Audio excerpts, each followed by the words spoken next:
Hey everyone, welcome to another episode of Friday Nights on the Bayou. I'm your host, Grant Sashere, and oh boy, do we have a good show today.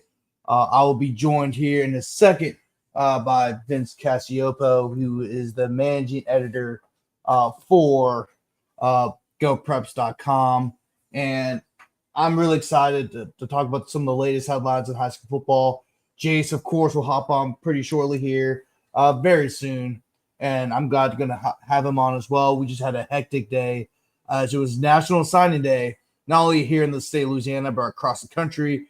So we're all over the place. I actually was at Carr earlier today for Jakeem Stewart's big announcement, and I got like 14,000 views on 14,000 views on my Twitter feed for that for the live video, and I actually gained like 200 followers in just like an hour because of that. So I was really felt really pretty good about that. And of course, he did not commit to LSU. He went to USC actually, but good for him. He'll get a great education at USC. He actually get paid some good money as well, $2.2 million, and it's, I mean, that's kind of the new age of college athletics, where a guy like Jakeem Stewart's only played 10 games his whole high school career, gets offered $2.2 million, but that's also based off his potential, and that potential is pretty large. I hope things work out from USC, because you were talking about a kid from, here going all the way to LA, Hollywood to be exact. So there's going to be a lot of distractions out there. So I hope all is best for Jakeem Stewart, my man Thanos. But pretty shortly here, Vince will hop on. I'm just letting him know you can hop on now. I sent him the link late. I was doing some technical difficulties. So of course we had a huge this week. A week that's pretty huge. We will have the semifinals going on this week. A lot of big time semifinal matchups. Of course, you got Catholic and Carr. That's going to be the big one down here in South Louisiana. Of course, those two teams have been to two preeminent programs in Louisiana the last 10 years, and they've won 10 state championships. And actually, here's Vince right now. So we're going to welcome on. So guys, hold on, let me fix this. There we go. So guys, this is Vince Cacioppo. He is the managing editor for GoPreps.com, and he actually the last 4 years was the director of communications for the LHSAA. So I guess it's a little bit of a less stressful job for you. Isn't that right? That is correct. Thanks for having me on. I was talking to Sean in Monroe yesterday, and he said, well, is it a little less stressful than the LHSAA? I said, yeah, I don't have to wear a suit either. So feeling pretty good. Yeah, exactly. That's the beauty of working as a journalist. You don't really necessarily have to wear suits unless you absolutely have to. But Vince, let's start off. I just actually started talking about Catholic Carr, and I think that's a good segue. But this is a huge game. Of course, these two teams have won 10 state championships. And then also, these two are the preeminent programs in Louisiana, the two biggest brands right now, and also a lot of blue chip recruits on both sides. I mean, what should we expect from this big game being played down here in New Orleans in Algiers?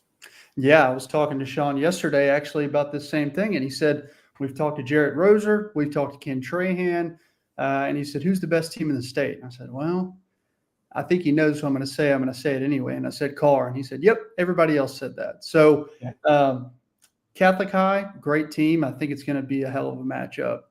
Carr with John Johnson at quarterback, Dejon Smith, wide receiver, and LSU signee Teron Francis. It's going to be tough for Catholic, but they played well against Rummel. Cohen LeBlanc, Baylor Graves playing well for them on offense. Jacob Bradford from LSU just signed. It's going to be a hell of a matchup. Yeah, Vince. I mean, I'm really excited. Ken actually sent me a text. Which game I wanted to cover for this week, and I usually respond to his text in a timely manner. When I saw the first option was Carr Catholic, I immediately just text back Carr Catholic. Sign me up. Yeah, to make sure nobody else took it. But I'm really excited for that matchup.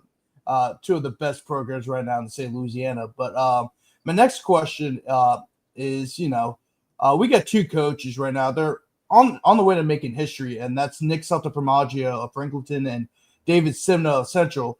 And they're both entering some rare territory as they could be lead three different programs to a state championship. Of course, Nick Santamaggio led East Jeff and Hanville to a state championship appearance. David Simno led Catholic of Point Capee and Catholic of Baton Rouge to a state championship appearance, and he actually won a state title at Catholic Baton Rouge. And then Coach Salt led led East Jeff to a state title in 2013. Could they possibly make it to? Could they possibly lead a third program to the state championship? And both teams, it could seem likely, but some tough matchups. Of course, Franklinton has Iowa, and Central has to travel up to Neville. Yeah, I was laughing. I was reading our preseason questionnaires, just kind of going through the playoff teams, looking through all their information. And Salt, I can read this. We're still building in year 2 of our program. If this is building, I'm interested to see what happens from here on out, because a state semifinal when you're building your program is impressive, and that's Salt to a T. And Central, they had an awesome year as usual. They went 9-1, big wins over LCA, Zachary. They'll have a tough test this weekend at Neville. They've got some big time guys on both sides of the ball at Central. The Mays brothers, they could absolutely make a difference. So good game, good coaches, good games. Those two, it'll be interesting. Yeah, I'm really excited for that one. Of course, Crest City Sports will be broadcasting the game actually live on the Ticket 106.1. For anyone who wants to listen in, this should be a really good game, a really exciting game. Franklinton's been playing some really exciting football. They've been in a lot of close games. They scored a lot of points, and so has Iowa. So that should be a good one over there in Franklinton. But the next question I have for you is, there's a lot of excitement going on in Central Louisiana. Of course, Alexandria, Bunkie, Gina, and Leesville have all reached the semifinals. What is the likelihood that all 4 of those teams can make it to the Dome? Yeah, I wouldn't be shocked. And I know our friend at Sinla Preps, Lamar Gafford, is thrilled. I know he's not happy that Bird lost the other night, so shout out to him. But Coach Bachman's done an awesome job at Alexandria. JT Lindsay, LSU signee. He's been unreal. Their defense is great too. Picked off Peyton Houston 2 or 3 times with a pick 6. Xavier White, their linebacker, incredible player. They got their hands full with a hot John Curtis team. Bunkie, another undefeated team along with Alexandria. I mean, that's going to, finally one of those undefeated teams is going to get knocked out. They had a huge pick 6 to finish the game at Jules Sumner. They were struggling there for a little bit and had a big play at the end. Again, they're another undefeated team. They're going to Dunham. That'll be a good game. Gina handled their business so far. They got a big game with Sterlington. Coach Lee Doty always has that team ready to play. So, and their side of the bracket, Gina, their 2 and 3 seeds got knocked out. So kind of opens the door for them in Sterlington to hop in. And then Leesville, I score the games on Friday nights for Go Preps, and within 10 seconds, Leesville scores every weekend. And I'm like, what happened? How did they score so fast? Xavier Ford around the end for a touchdown. He is unbelievable. Currently has, I think it's 3,347 yards. That's the state record. And I think if he has a big game this week and next week, if they make it, he could break it. So incredible running back. That'll be good. And don't forget, Leesville actually has a quarterback for them, Antoine Broom, who's thrown for nearly 2,000 yards and has 2 receivers that have caught over 600 yards as well. So, I mean, we talk a lot about Xavier Ford, but beware of their passing attack as well. Absolutely. I think a lot of times that flies under the radar, especially when you have a big-time back like Xavier Ford. But Alexandria, I mean, of course, they have a big-time matchup against John Curtis. What is the likelihood of Alexandria, escaping an upset bid from Curtis, because Curtis, had a hell of a run in these playoffs. Right. I didn't expect anything different. They had their worst season in like 50 years or something like that in the semifinals. So not shocked. JT Curtis has that thing running like it usually does. Reggie Johnson, a quarterback, playing awesome. Had an unbelievable throw late at Acadiana, played an incredible game. So what can you say? John Curtis making plays when they need to, the usual. I would say this. It's not like it's shocking, but also not shocking at the same time. Like, if you look at this John Curtis team, Like, it's shocking that they've gotten this far. But when you have J.T. Curtis as your head coach, who's been doing this for over 50 years, won 28 state championships, the whole 9 yards, it's not that shocking. I think that's kind of one of those things, That's crazy. Yeah, I mean, he's, about halfway through in that Catholic League. We previewed it before the season started on GoPreps.com, and every coach said, "Hey, this is going to be hell. This is going to be hell. This is going to be hell." And then it was. They all came out, and JT Curtis once again comes out on top. So it'll be interesting. It'll be a great game. That should be another really exciting game. Let's see, maybe John Curtis could pull off another upset. I mean, I guess you could call it an upset, but I mean, it's kind of one of those things where you expect them to win games. But on my next question, Destrehan has been one of their hotter teams in the state. Destrehan scored 60 points, I think 3 of their last 4 games. They scored 69 points against Airline last week. Malachi Dabney has had 200 yards, rushed for 200 yards in 4 of his last 7 games as a sophomore. They've been undefeated since Jackson Fields has been back as a quarterback. I mean, this Destrehan team is extremely dangerous. Is there any chance that they could continue this offensive dominance against a strong Ruston team that's a very defensive-minded Ruston team led by Aiden Anding, who, of course, just signed with LSU, so congrats to Aiden. Yeah, I think it's going to be an outstanding matchup.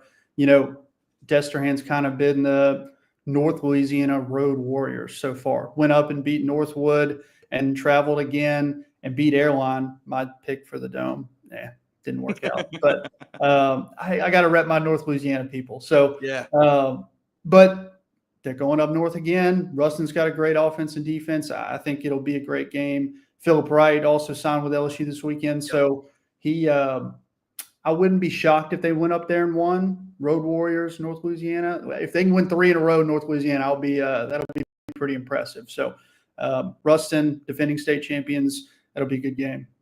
It's also a rematch of the 2022 Division I non-select state championships, which is a game that Destrehan won. So I know that's on the back of Ruston's minds for sure. And also, what part of North Louisiana are you from, actually? Freeport.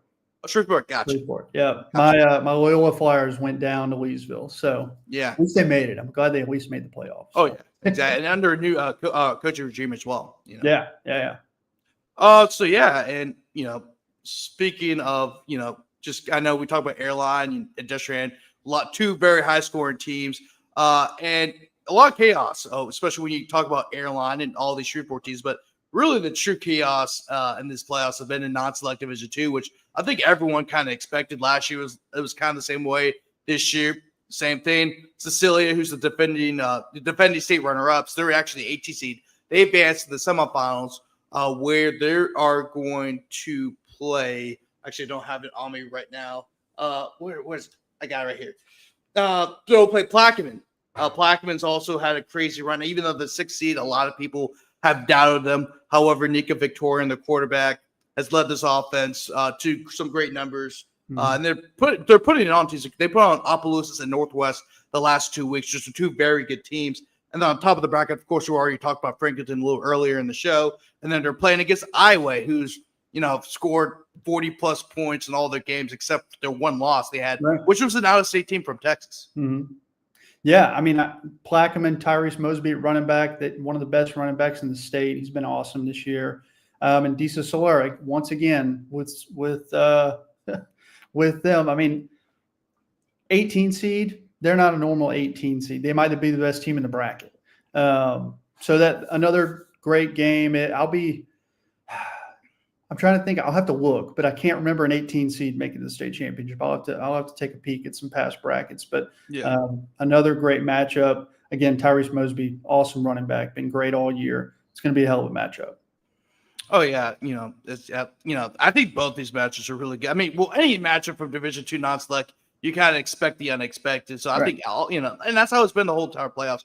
Franklinton Lakeshore was a great matchup last week. Opelousas Plaquemine, North Dakota Cecilia, a lot of points. Iowa, Franklin Parish.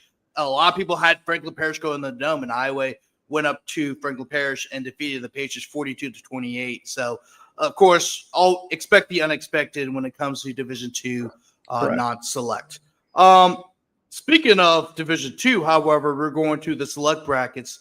Archbishop Shaw is a lot of people has been the favorite to win the state championship, and then also even more so after U High unfortunately was they were banned from the playoffs after their issues with the player ineligibility, but and then also Haynesville going to Division IV non-select. They've been the overwhelming favorite in their bracket.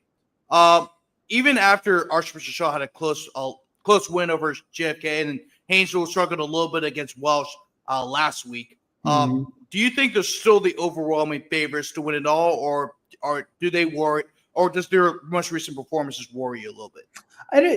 It'll be interesting. I'll be interested to see if Jasper Parker, Michigan commit today, is 100%. I know he went down in that game last week, and Mason Wilson carried that squad to that win over JFK. That was a tough game, and he did a great job. So I think it'll be interesting with his injury, but we had them high in our polls all year. People didn't love it, but they're a solid team. In Haynesville, I was actually talking to previous owner of Go Preps, Hunter Bauer, about Haynesville, and he's nervous. He's a Haynesville alum, and I was like, Hunter, it's okay. They're a machine. They're very good. So although General Trask, 12 seed, has gone on a run, good team. So I wouldn't be shocked if there was an upset, but it'll be solid. And then on the other side of that bracket, former teammate of mine at Louisiana Tech, Wild Feet, has that team's playing well at South Plaque. So that'll be they've got Logansport has a long drive. So we'll see how that goes.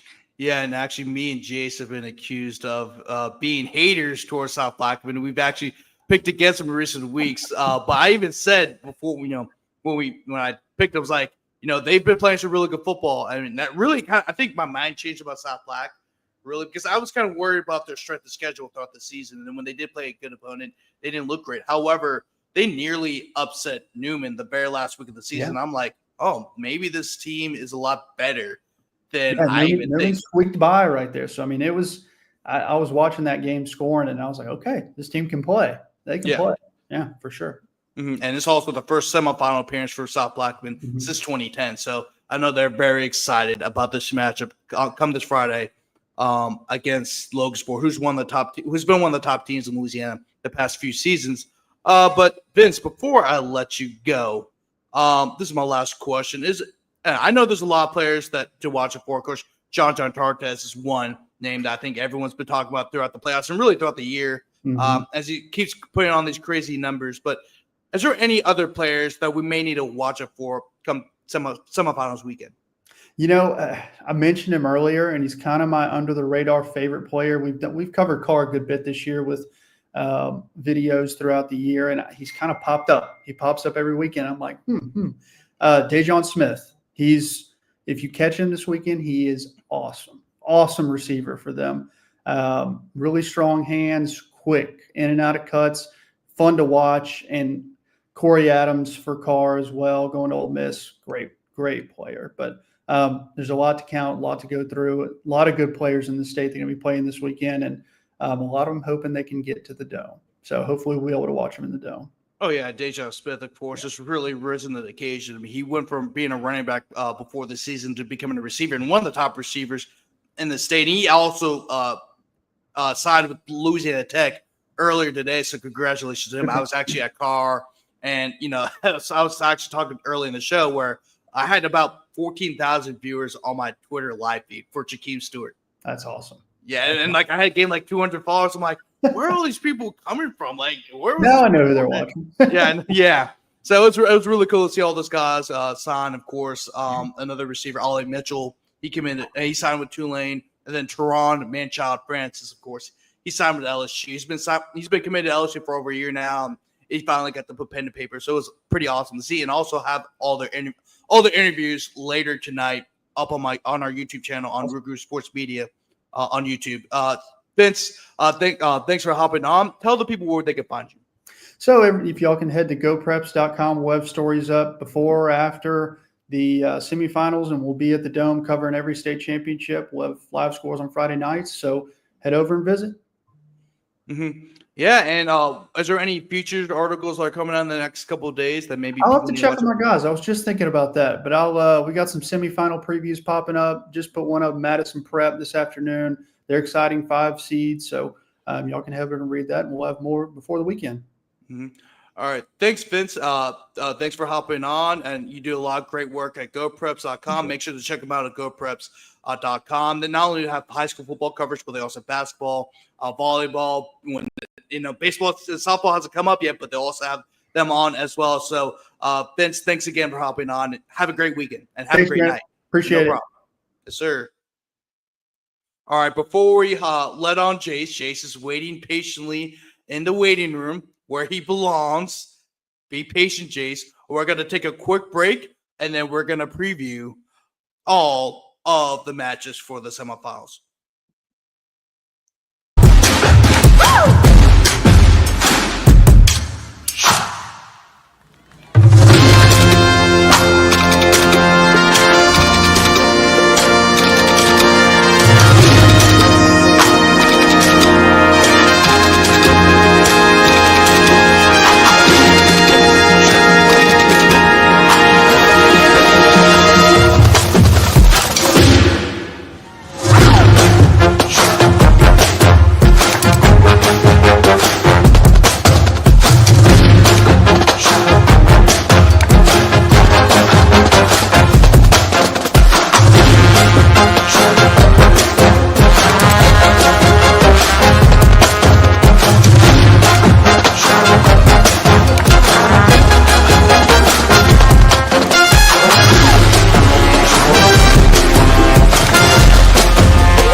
Welcome back, everyone, to another edition or episode, or well, actually, I just introduced the show earlier. I'm used to usually Jason comes on the beginning, So I'm like all of sorts. But welcome back to Friday Nights on the Bayou. This is the semifinals preview show we have on here. We just actually had on Vincent Cacioppo of GoPreps.com. He's the managing editor over there, and of course, he was also the director of communications for the LHSAA. And yes, he did confirm that working at GoPreps is a less stressful job.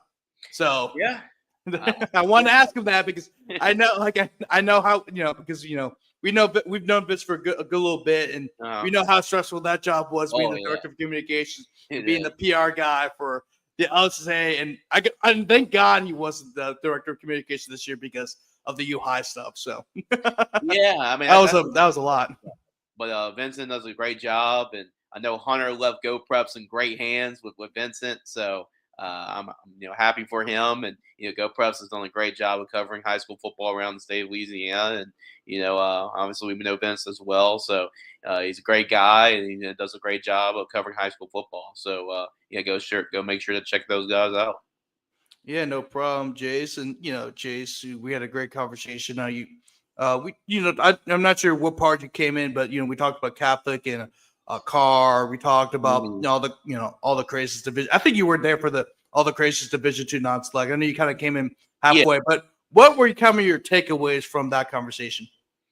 Yeah, I mean, it shows how much Vincent's done a really great job of staying on top of it. I mean, the name of a lot of those players that he mentioned, and I'm really excited about it. He mentioned the car guys, and it's weird. That kind of caught my attention. It was like, which guys? We talk about Jonathan D'Artes kind of being the guy. We talked about being on the playoff run. And like, who are some? I know you asked a question. Who are some of the other guys we should take a look at? It's been interesting. We mentioned a program like the car and some of the players that they have, just because they're so deep, they're so talented. They have a lot of studs on the team. It's easy to get overlooked. And you mentioned it, Dejon Smith. I mean, he's a Louisiana Tech signee. Usually on other football teams, that's the dude, that's the guy. But Dejon's probably like the fifth or sixth guy you think about on their football team, which is insane. So, I mean, it just comes to show you the level of talent and depth that there is on a team like that. And I thought that was a unique perspective that he brought towards the end. Yeah, no, I think a lot of people forget this too, that Ollie Mitchell has only played 2 years of high school football.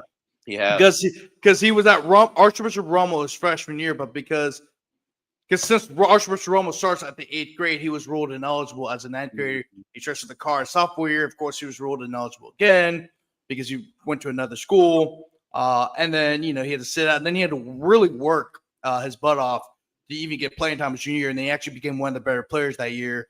And of course, over the offseason, he got the number 5 jersey, which is in honor of Tonka George, who's the former star quarterback for the Car Cougars, who was tragically killed in a shooting. That means a lot. Again, the number 5 means a lot to anybody who receives it.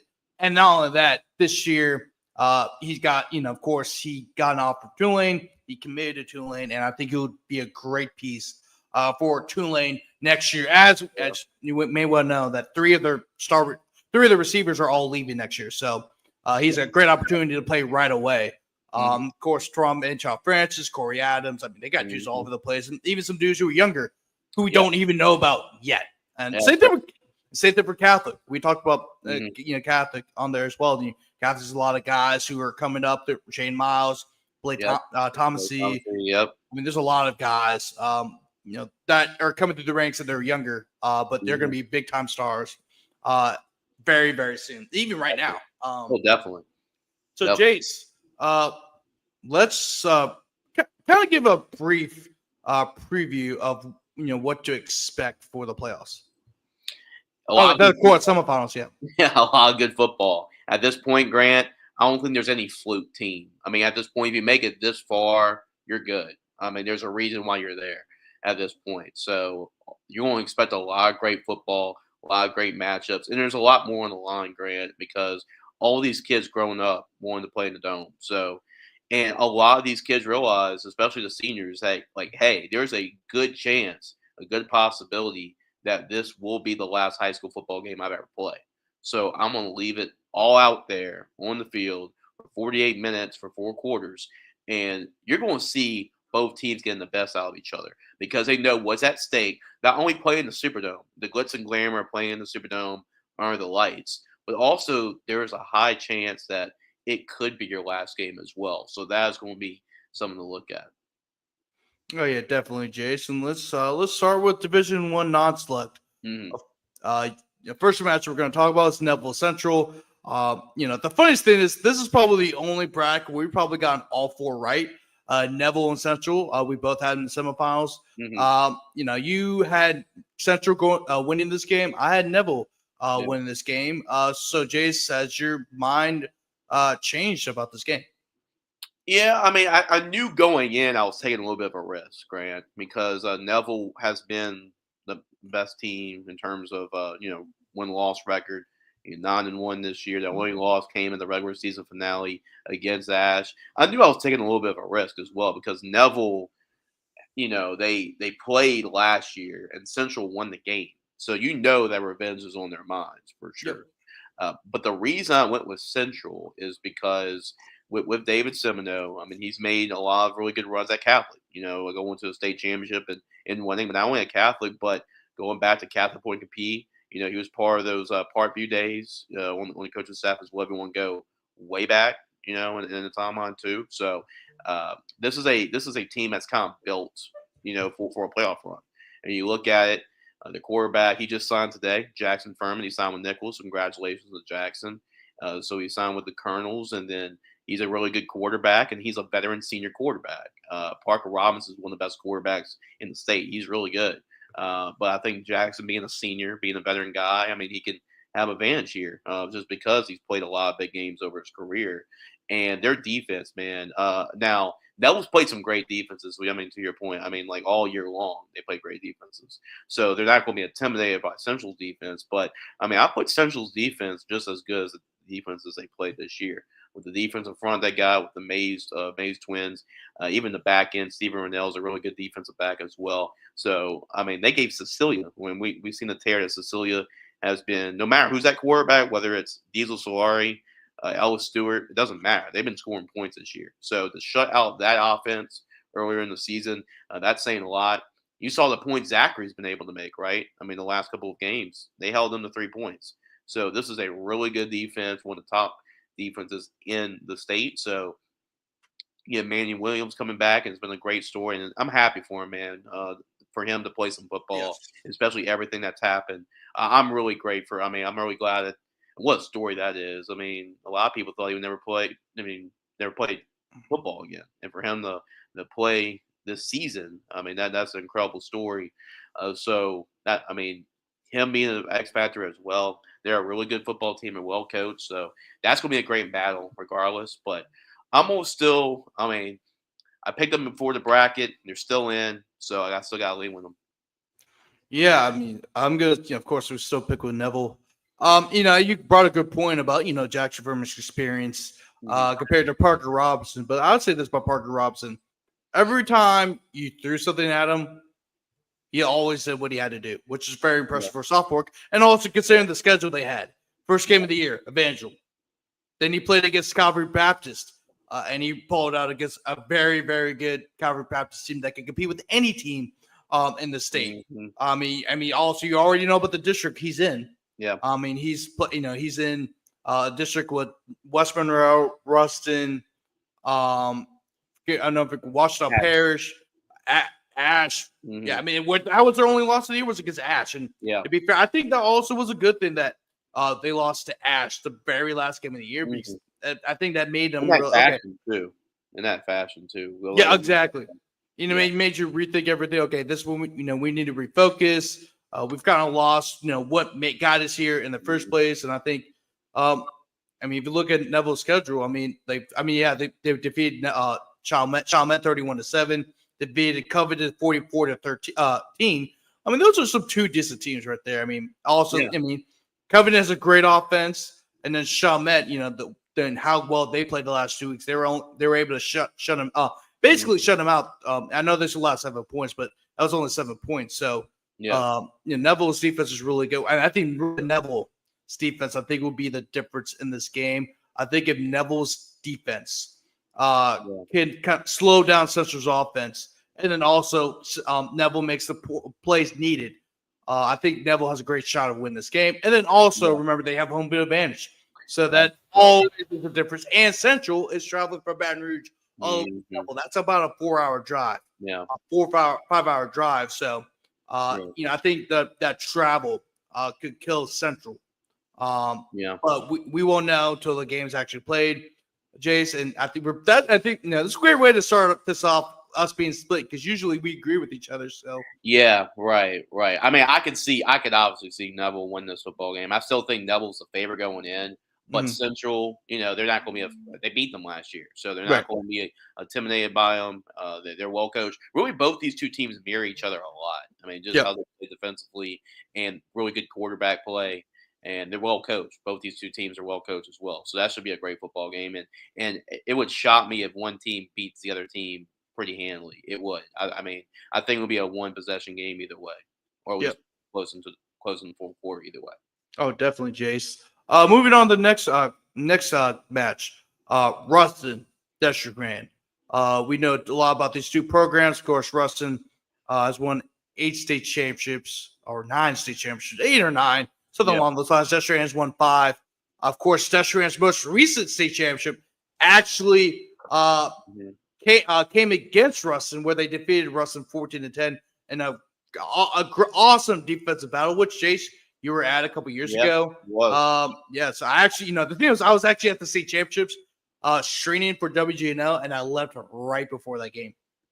I saw the LCA St. Thomas More game, which was that was an insane game, and then I also saw the Dunham and St. Charles game. So those 2 pretty good games, but that Dunham, that Destrehan, as far as one day goes, Grant, that was probably the best day of football I can remember covering at the Dome, just like from the beginning of the day to the end of the game, because like you said, the snoozer, air quotes, the snoozer of that day was that St. Charles Catholic Dunham game, and that was a great game. And St. Charles Catholic had to come back and win that game. They were trailing in the fourth quarter, so that was the snoozer of the 3. I mean, they're all really good, entertaining football games. Yeah, that's why they had to move that slate to Saturday instead of Friday.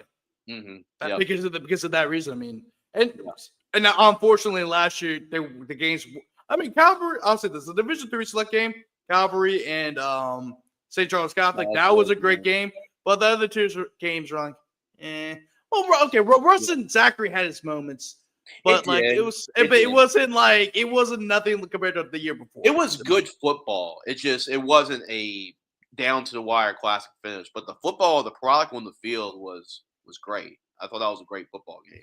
It's just Rustin was able to pull away at the end. But I mean, really, last year, what were the only two really close games?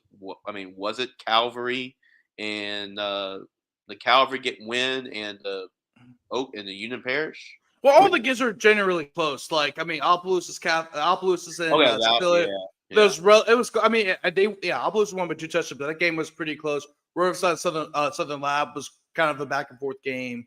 What else? I mean, what? Who else was there? Oak Grove took care of business. I mean, Oak Grove took care of business. Yeah, I mean, it weren't like as crazy were the year before. But yeah, and then also Catholic blew out this Acadiana, which I mean, that was an absolute blowout. But Jace, we're living in the past. Okay, Jace. Let's go back to the present. Yeah, we're back to the future. Back to the future, I guess. Russ. So Russ, you picked Ruston to win this game over Destrehan. You actually did have Destrehan going this far, like myself. Yeah. But unlike me, I had Destrehan going to the state championship. You had Ruston going to the state championship. Are you still leaning that way? I'm still leaning towards Ruston. And by the way, Grant, it wouldn't shot me. I'm 0 for 2. One shot me, I'm 2-0. One shot me, I'm split. Doesn't matter. I mean, like, these are the 4 teams I expected to be in the semifinals at this point of the year. And Ruston, Destrehan, that was an awesome football game 2 years ago. 17-10. Destrehan won. It was a great football game. I think Jai Eugene's son playing quarterback was a difference maker in the end as well. But yeah, it's going to be a little bit different this time around. I think we're going to see a little bit more offense between the two than it was when those defenses were playing against each other. But yeah, I'm only with the defending state champions. It's at home. You just mentioned in the Neville game how much of a difference travel can make, and I think this, when you get 2 evenly matched teams, in this case, I think I'm on lean with the home team. I mean, I know Destrehan's probably been the hottest team in the state over the last couple of weeks, especially with Malachi Dabney, the way he's been playing right now at the running back position. You get Jackson Fields back at quarterback, and all their weapons they got at Destrehan. But Ruston, you got a veteran quarterback that's really took a step up. I mean, since last year, since leading his team to a state championship last year. I think the light bulb started really going on deep in that playoff run last year. And you have him returning the Tulane commit. And then you also have Jordan Hayes back there in the backfield too. They can throw it when they need to as well. They got one of the best tight ends in the country, Ahmad Hudson. So they can throw the football if they need to. Got a great backfield. Defensively, they have some dudes. I mean, Aiden Anning, who just signed with LSU today at the cornerback position. They're not the defense of last year's Ruston's defense, right?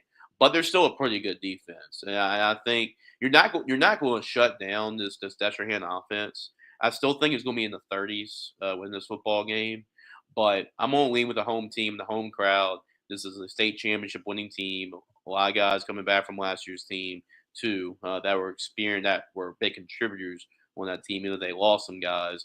I like Ruston. I think they're kind of going on. It's weird that Destrehan is probably the favorite, even though Ruston is defending state champions, just because of how Destrehan's been playing. But I think a lot of people overlook Ruston in this matchup just because of how solid they play. I mean, they just defeated the Southside team that's a really good football team, 49-7. And they beat a pretty good Walker team that got the best of Dutchtown this year. They beat Southside that beat Walker this year. So this is a really good Ruston football team. I gotta go with the Bearcats at home. Well, it's gonna be a great football game. We got 2 state championship winning coaches, and Coach Ball and Coach Scott. But it's gonna be a great football game. Jace. I think you're wrong. Of course. Go with Destrehan. I think I'm going. Like I said, I'm going with Destrehan. I'm sticking with my pick for Destrehan going to the state championship. I think Destrehan. I knew they were going to be great throughout the playoffs. I didn't expect them to score, 60 points in the last 2 games. Well, really, 30, 60, and 69. I think the final game of the year, they also scored 60 points. They've just been on fire since Jackson Fields has come back. Malachi Dabney's rushed for over 200 yards in 4 of his last 7 games played. This is a phenomenal Destrehan offense. And this is the Destrehan we expected earlier in the year, except, of course, he had to deal with some injuries. Shane Ward was lost for the year, which is why Malachi Dabney's stepped up, and he stepped up in a huge way. And that's an understatement. And, of course, Jace Thomas was out with the injury here and there. And so had some injury issues. But Destrehan is back to what we thought they would be, and I think they'll go to the state championship and play the Neville Tigers. Jace, on to the next one. Division II non-select. This is where all the madness happens, the chaos, the anarchy, whatever you want to call it. Franklinton advanced the semifinals for the first time in over 10 years. They will take on Iowa after defeating Lakeshore 41-40. They just keep playing with fire, and they keep putting it out, Jace. Yeah. Like the New Orleans Fire Department, I guess, or the Franklinton Fire Department, where, you got it. You got what I'm trying to say. The fire, they're the fire, they're the firemen. Right. Right. Hey, demons make fire, and they also put them out, baby. Iowa. Speaking of Iowa, who will play Franklin semifinals, they just defeated Franklin Parish. Franklin Parish is a very popular pick to advance the Dome, and Iowa drove up to North Louisiana, took care of business. They won by 2 touchdowns. Iowa's offense has been one of the most dangerous offenses in the state. They have averaged over 40 points per game throughout the season, and they have not lost to an in-state opponent, as their only game that they have lost was against a team from the state of Texas, Jace. Yeah. This is another really exciting game. And by the way, I also mentioned earlier in the show when this was on, this game will be broadcast at 106.1. The ticket 106.1, the ticket here in New Orleans and its affiliates. This would be a fantastic game. Ken Strahan will be on the call along with Willie Brooks, and Matt Sims, I believe, will be on the sidelines as well. Got to double check that. But it should be an exciting matchup nonetheless. So if you want to check it on the radio. But Jace, who you got in this one? Yeah, I mean, you talk about Franklin Parish being one of those trendy picks, right? I mean, I think both of us had Franklin Parish making the Superdome this year. But because of that, you got to go by default, right? I mean, since the team you had in the Dome is out, I'm going to go with the team that beat them, right? I got to give them that respect, and that's Iowa. You mentioned they only have one loss this outside the state of Louisiana. That's the high school team in Little Cypress, Texas. That's won 8 games this year, right? And that's pretty something in the state of Texas too. But yeah, this is a really good Iowa football team. They've been dominant all year long. I mean, you look at it, Grant. I mean, they haven't. I mean, this Franklin Parish team, they overcame a little bit of adversity because they come back and beat Franklin Parish, and that's what they needed. If they didn't do that, I'd probably be going with Franklinton because you mentioned they were playing with fire. They've won these close games. They know how to do that and overcome some adversity. Well, I mean, Iowa was able to do that. They were able to weather the storm and win that football game against a really good Franklin Parish football team that I had ranked pretty highly. But, I mean, this year, they played some really good opponents this year. You talk about Wassman. They beat them twice, not only in the regular season, but in the playoffs. Jennings was the number 3 seed in their playoff bracket.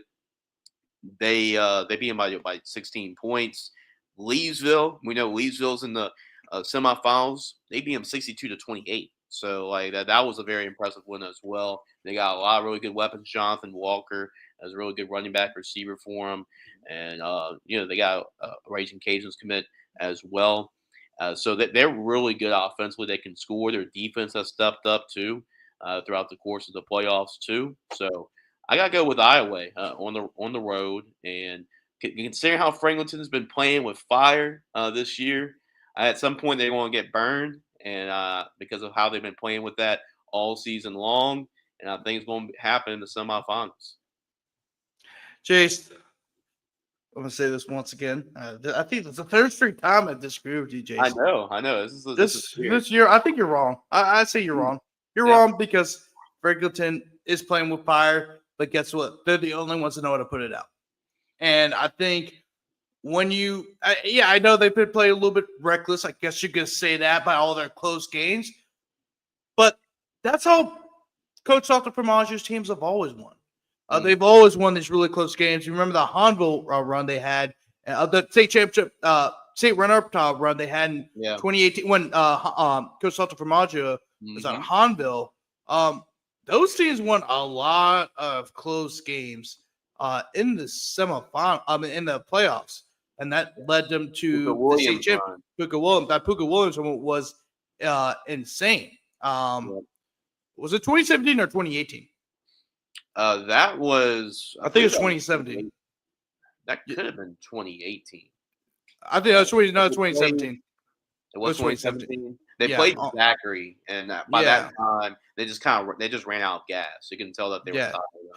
Because Zachary beat West Monroe in the 2018 state championship. So if you look at their playoff run, 23-21 victory over Ruston, 38-27 win over Covington, and then a 43-42 victory over Acadiana in the semifinals. I mean, now if you look at Hansville during the season, they didn't win games like, they didn't win a lot of close games. A lot of their games are actually blowouts. I mean, almost better than everybody else. But this time around, they won a lot of close games, not only in the playoffs, but throughout the regular season as well.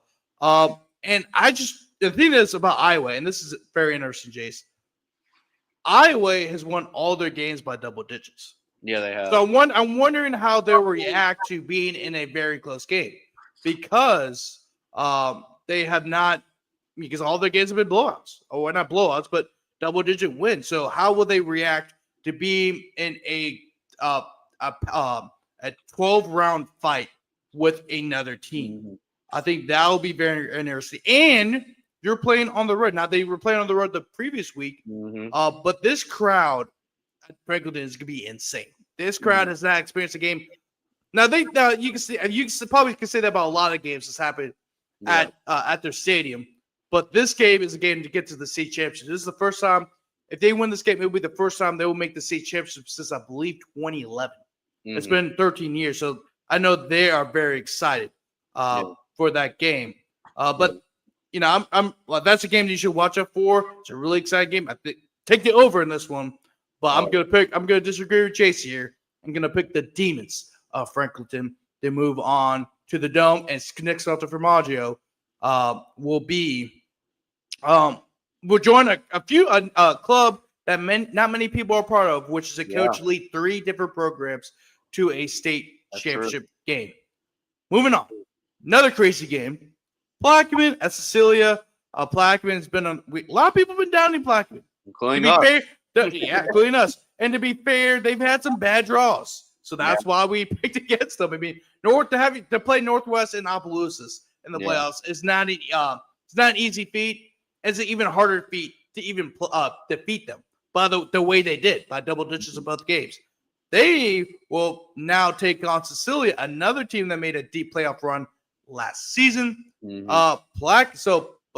Plaquemine will take will have a tough task trying to deal with Cecil Solari. The Cecilia Bulldogs have averaged over 50 points per game throughout the playoffs. Remember, they also put up 49 points on a Lutcher team that only allowed 50 points all year long. So this team can score. Can Plaquemine keep up with the Bulldogs, Chase? I don't think they can. Now their offense is really good, no doubt about it. I mean, Tyrese Mosby is one of the most underrated running backs out there. If it was any other year, he would be definitely talked about a lot more than the attention he's getting. Nico Victorian is a really good quarterback for the Green Devils as well. But, man, Cecilia, I mean, they've been on a tear. I mean, they've been an 18 seed, which, they definitely are not an 18 seed. You look at the teams they play, the teams that they won, and you go on the road, you beat Lutcher, which was our pick to win the state championship. Like you mentioned, they only given up 50 points all year. This team scored 49 against them. And then you go the next week and play North DeSoto. And North DeSoto is a team that went to the state championship game a couple years ago. Under Coach Dunn. Like, this is a team that not a lot of people were expecting to make that run because they had a freshman quarterback. But guess what? They made it all the way to the Dome. And you score 57 points on them. So if you score 49 points on what we call a Lutcher defense, which we thought was one of the best top elite defenses in the state, no matter what the class is, you can score points on anybody. And that's the run that they've had. So Plaquemines going to score points, no doubt about it. Like, Cecilia's not going to stop them either. But I just don't know if Plaquemine can be able to get those stops. And another thing about Cecilia too, Grant, they've been tricky with special teams. This could play a role. Cecilia's been known for like surprise onside kicks, stealing possessions. This could come into factor as well on the road against Plaquemine. So the way the Diesel Solari's been playing, and this has always been a bracket where you always had a double-digit seed in the state championship. I mean, just look at last year. Look at Opelousas. They made it as a double-digit seed. And you look at Northwest, they made the semis as a 22 seed. So this has always been a bracket where a double-digit seed thrives in this bracket because, I mean, really there's not a lot of separation between 1 and maybe like 20. So you look at here, the way Cecilia's been playing, I don't know if Plaquemine can play that style. So I'm going to go with the Bulldogs. Diesel Solari's having a great run. They got a lot of great weapons as well. Ellis Stewart's playing their gridiron football All-American Bowl game. And Brent Gorin's on today with the Raging Cajuns. So they got a lot of really good players. So I'm going to go with the Bulldogs to advance to the state championship because I feel right now that they are, even though they're in 18 seasons, as misleading as it is, I think they are the best team that's remaining in the playoffs. I do agree, Jace. And I know Vincent, was going to look up, whether or not an 18 seed has ever advanced to the state championship. I know our guy Greg Butler at 14 Productions could probably look that up. Yeah, and I'll probably hit him up and say, hey, has there ever been a 18 seed that has advanced the state championship? Because I mean, there hasn't been many. I think Winnings a couple years ago when they played St. James, I think they maybe were like a 20-something seed. Yeah, but they're not the 18 seed though. That's what I'm saying. Like once you get lower and lower, it's very unlikely that teams advance as far to the state championship. Right. We just brought up Jennings, who was a 20th seed or whatever. Yeah. So I mean, once you get higher and higher once you get lower and lower in the seeding, that's those seeds will make it far. But I'm going to pick Cecilia to advance to the state championship. I think Diesel Solari has been playing out of his mind. This is the Cecilia we all expected at the beginning of the year, and a lot of that had to do with the fact that he was unhealthy. It was not healthy, and I know they played some really tough opponents early in the year, like their 2 losses from Central, and he didn't play in that game, and then St. Aug, where he also didn't play in that game. Right. Now he's healthy, and no one knows how to stop him. Even if you beat nail biter to Opelousas, they're better rivals. So that was their 3 losses this year. Yeah, and you also got Frankie Frick Jr. You got BJ Gordon. You have Braylon Calais. Yep. There's a lot of guys. This is a very talented Cecilia team. Remember, all these guys were on the state championship team, the state runner-up team last year. Now they're all back, which is why I think the ATC, the fact they got ATC is a little ridiculous. Yeah. But Jace, let me go to the comments section real quick. Oh, Nick Campbell, Vincent, we miss you. Well, damn. I should have had that on. When he was here. He was on. Yeah. No. But Nick, I'll tell him that that you said hello. There we go. Raymond Navarro, Iowa is a quality club, speed, size, and damn good coaching. A few former head coaches as assistants. True. If it's close at halftime, Iowa coaches have to make the necessary adjustments going with our district foes. There you go, Raymond. By the way, Iowa defeated Leesville 62-20. 62, yep. That's how good this Iowa team is. That's how good this team has been all year long. They are scary good. Yep. They're trying to go to the Dome for the first time ever. So this is like this fan base going to travel, and they're going to make the travel for it because they know they got something special this year. And Raymond's going to say, yep, the whole town's coming. I know that comment's going to come in a second. It's coming. Yep. Don't remind us. It's 16-20. He's talking about that, but yes, the whole town. They're playing too. Weasel still playing, so we got that going. That game helped us get refocused. Yeah, definitely. Yeah. You You always need a buck whooping to get your mind refocused. That's the best way to do it. Yep. Let's move on. Let's talk about Division III non-selects. St. James, Junior Parish. You know the story. Rematch of last year's Division III non-select state championship game. A game which Junior Parish won in the 9 seconds. With the game winning touchdown by Jamar Island. And, of course, the gutsy call to go for a 2 by Joe Spatafora that led the Farmers to their first state championship since 2013. Remember Trey And then Howard also, Tony for celebrating with Jamar and Island. oh yeah, yeah, and also, if they didn't make that 2-point conversion, they would have lost 4 straight. But Yeah, they won it. So Bills. Talk about hey, the Buffalo Bills. Buffalo right? Bills, the Buffalo Bills in North Louisiana, man. Yeah. But both teams. So both teams are both teams lost a good bit.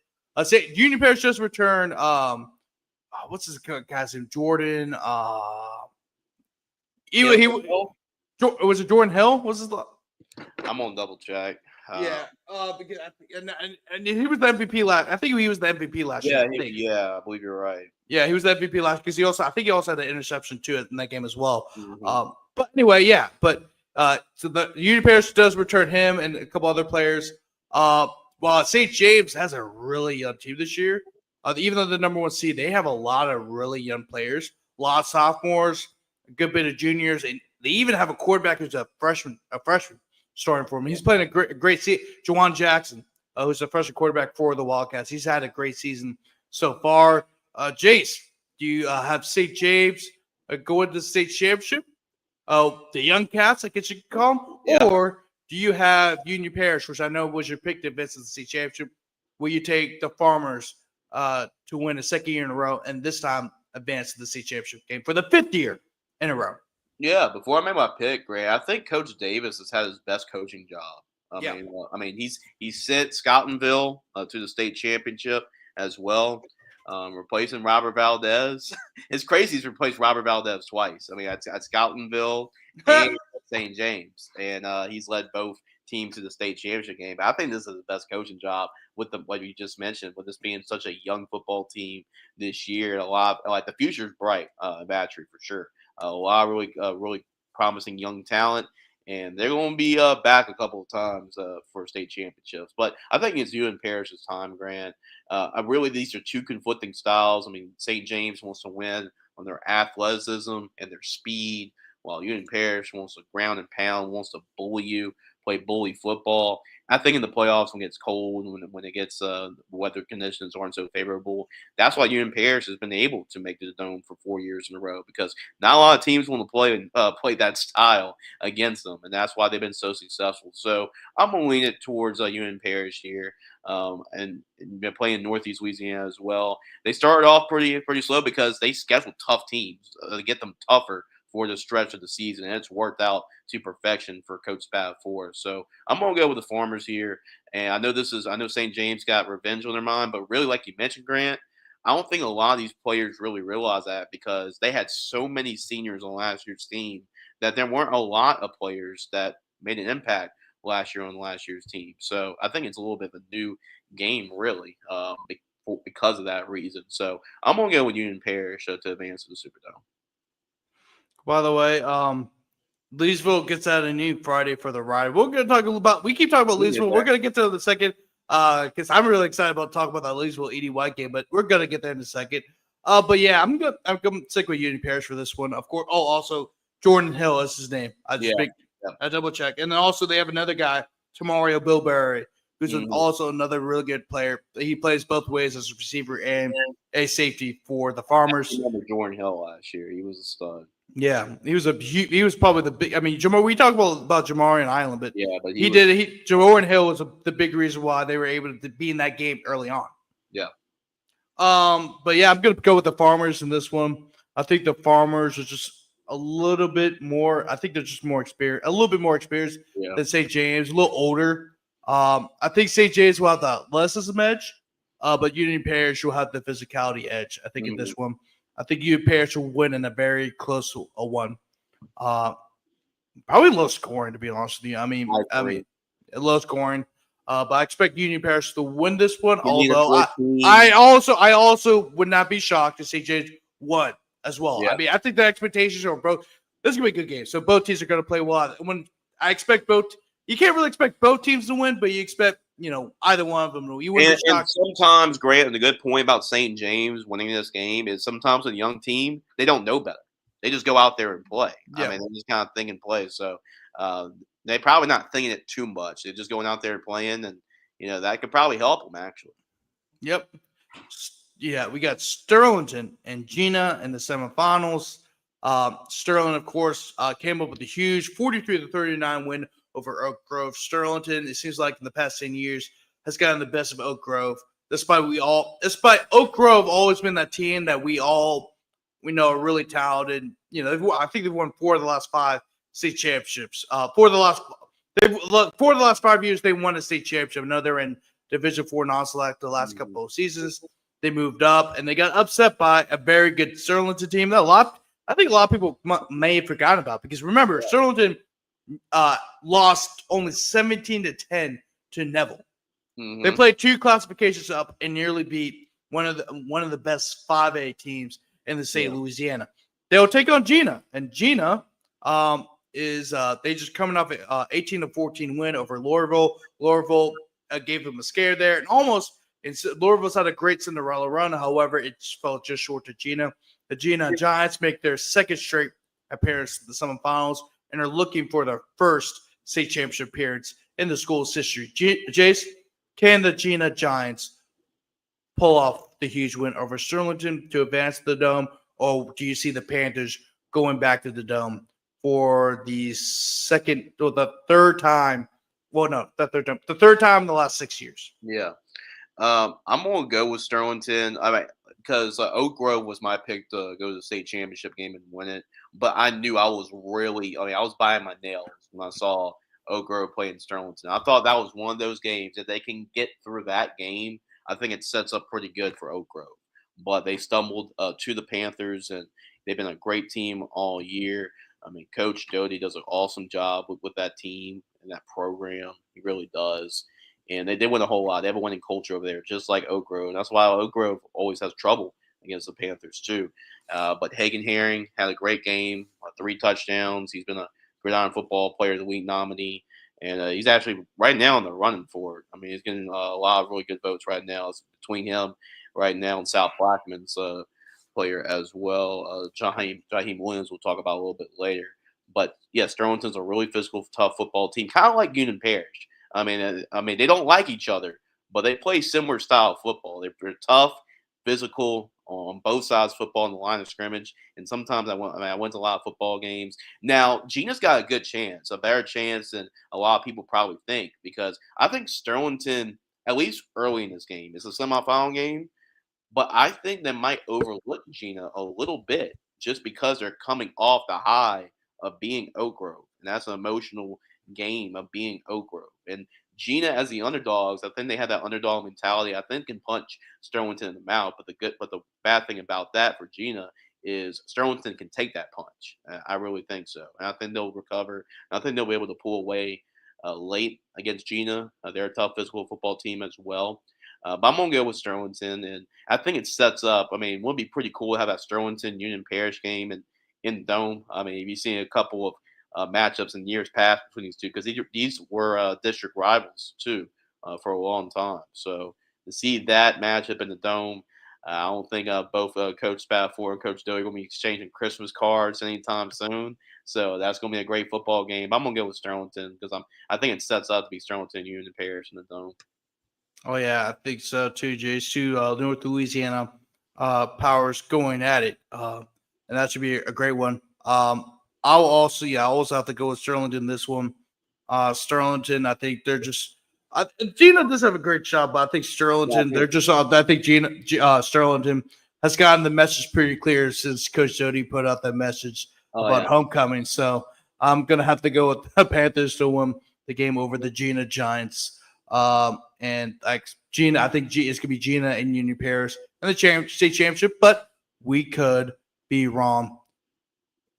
Raymond also said, would love to pick Gina. On paper, based on history, Sterlington wins, but would love to see the Giants pull off the upset, of course. I think it's a good story, especially after this is the thing we talk about ball in the boot, Grant, but these are the same 4 teams in the semifinals as last year. Yeah. The same exact 4 teams. So, yeah, that's a lot of moving pieces, with Oak Grove moving up and some teams moving down and a lot of that. We still have the same 4 teams, which is just crazy to me that we have the same. Now, different matchups, but same 4 teams. Mm-hmm. Moving on to Division 4 non-select before we take a quick break. Haynesville and General Trask. I know Haynesville, they had a kind of a little bit of a slouch game. I know Welsh is a good program, but Haynesville has been so dominant that a 30-15 win kind of makes you worried a little bit. But Haynesville will take on a General Trask team that has been on a Cinderella run of themselves for themselves. So they've been a scoring machine. They defeated Centerville 64-20, defeated North Iberville, who was the 5th seed, 38-6, and defeated the 4th seed General Rep 36-34. Advanced to the semifinals. General Trask, and they've been an up and down season, up and down team all year. But when they're hot, and you're seeing that right now. Can General Trask's offense score enough points? Also trying to stop Haynesville from scoring points as well to make their, I believe it might be the first state championship in the program's history, but I could be wrong.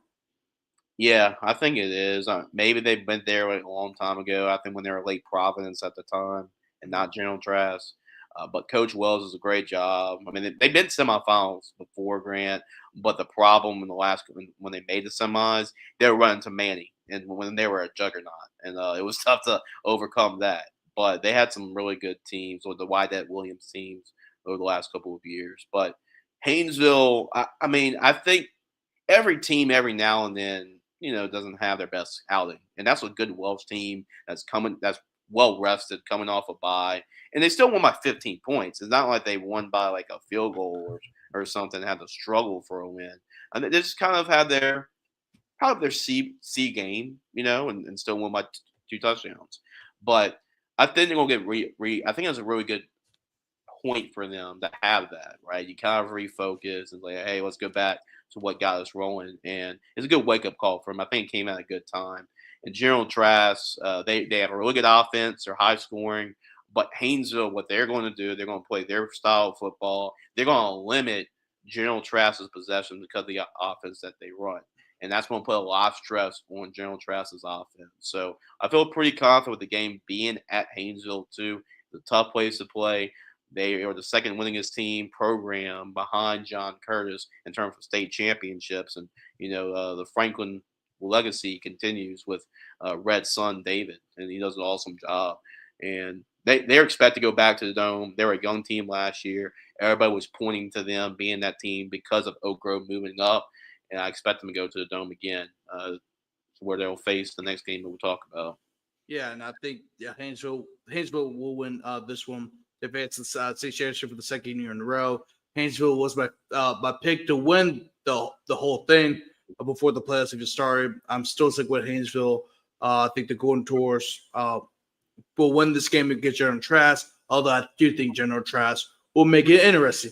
Last game we're going to cover before we go into a quick little break, Logansport and South Platte commence. South Platte has been one of the top teams throughout the top 2A, one of the top small schools in general. They're a 2A school. I think they're the only 2A school left in the playoff and this bracket because Haynesville, General Trask, and Logansport. I think Logansport are all 1A and the South Platte is 2A.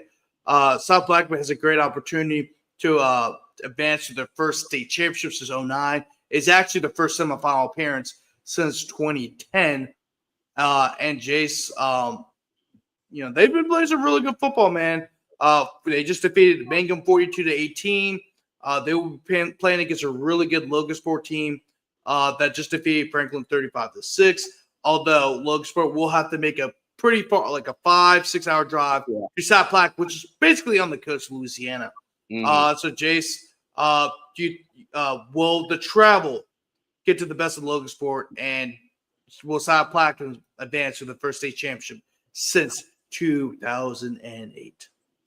I think the travel will make a difference. I mean, that's tough, man. I mean, drive that far down, and Alex made a good point on ball in the boot when we talked about it. But both teams have been at home throughout this whole stretch, and just being on the road, especially for that long, I think it's going to take a toll on Logansport. Now, I went back and forth before this bracket was being released.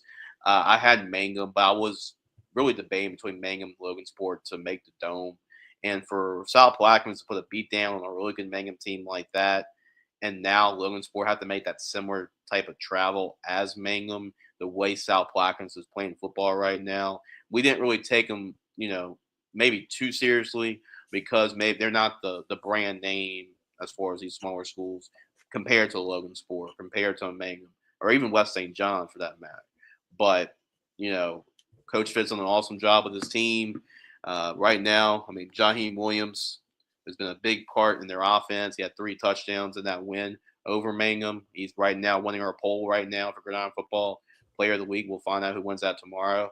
But, yeah, they're a really good football team, like you mentioned, you're going to mention. Probably the most impressive outing this year was actually a loss, and that was a 3-point loss to Newman. And when you lose to a team like that, that's a really good football program, and Nelson Stewart and leading the way. That's probably even last year or this year, Forrest's best probably overall team. And to only lose them by 3 points, that gave this team a lot of confidence going in to the playoffs. And right now they're right on that confidence level, and the travel makes a difference. There's too many red flags right now, despite how good Logansport's been playing, and they're more experienced in these type of situations of going deep in the playoffs and winning state championships with Coach Kevin McGee. I went back and forth on this one, but I can't ignore how good South Plaquemines is playing right now. So right now could look like a chalk in the state championship to me, number 1 versus number 2. Mm-hmm. Yeah, Jace. That's a great point. But yeah, I'm going to pick South Plaquemine as well. I think South Plaquemine. I think the travel will be a little bit too much for Logansport. South Plaquemine will also have the home field advantage. I think South Plaquemine might just been playing some really good football. I think my mind changed about South Plaquemine when they played Newman, and like I said earlier in the show, they played Newman tough. As a matter of fact, they probably had a couple of chances to even win that game. So I think that's when I was like, oh, maybe this South Plaquemine team is a lot better than what a lot of people think, and even myself thinks, because they didn't really play the strongest of schedules, and they also, when they did play a good opponent, they didn't really do so well. But the fact that you played Newman tough, I knew that was even though they lost again, that was a confidence booster for that team going to the playoffs. I think that the Hurricanes will advance to the state championship game. Will they play Haynesville in a 1-2 matchup? You don't really get many of those, Jace, in the state championship. Yeah. It's kind of rare. I would say it's rare, but it's not something you usually see. Yeah, and if South Plaquemines is able to put a similar score to Mangum, like I know we're chalking in at Haynesville as a state champion. If they go and have an impressive performance against Logansport, that state championship game might be more interesting than we thought really going in. Yeah, definitely, Jace.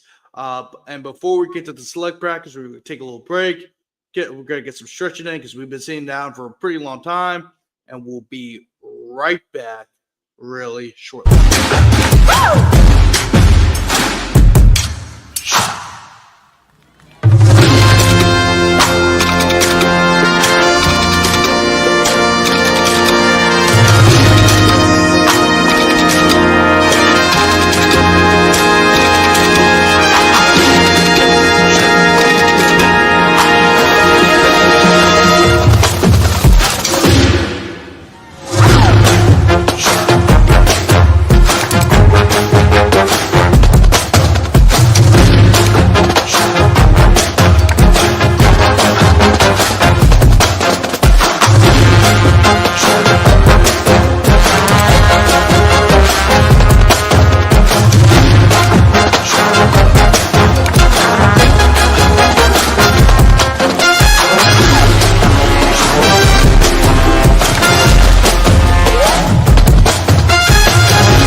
Welcome back to Friday Nights in the Bayou. We just got finished talking about the non-select brackets. Now we're going to dive straight into the Division I brackets. Give me 1 second. I'm going to pull this up. And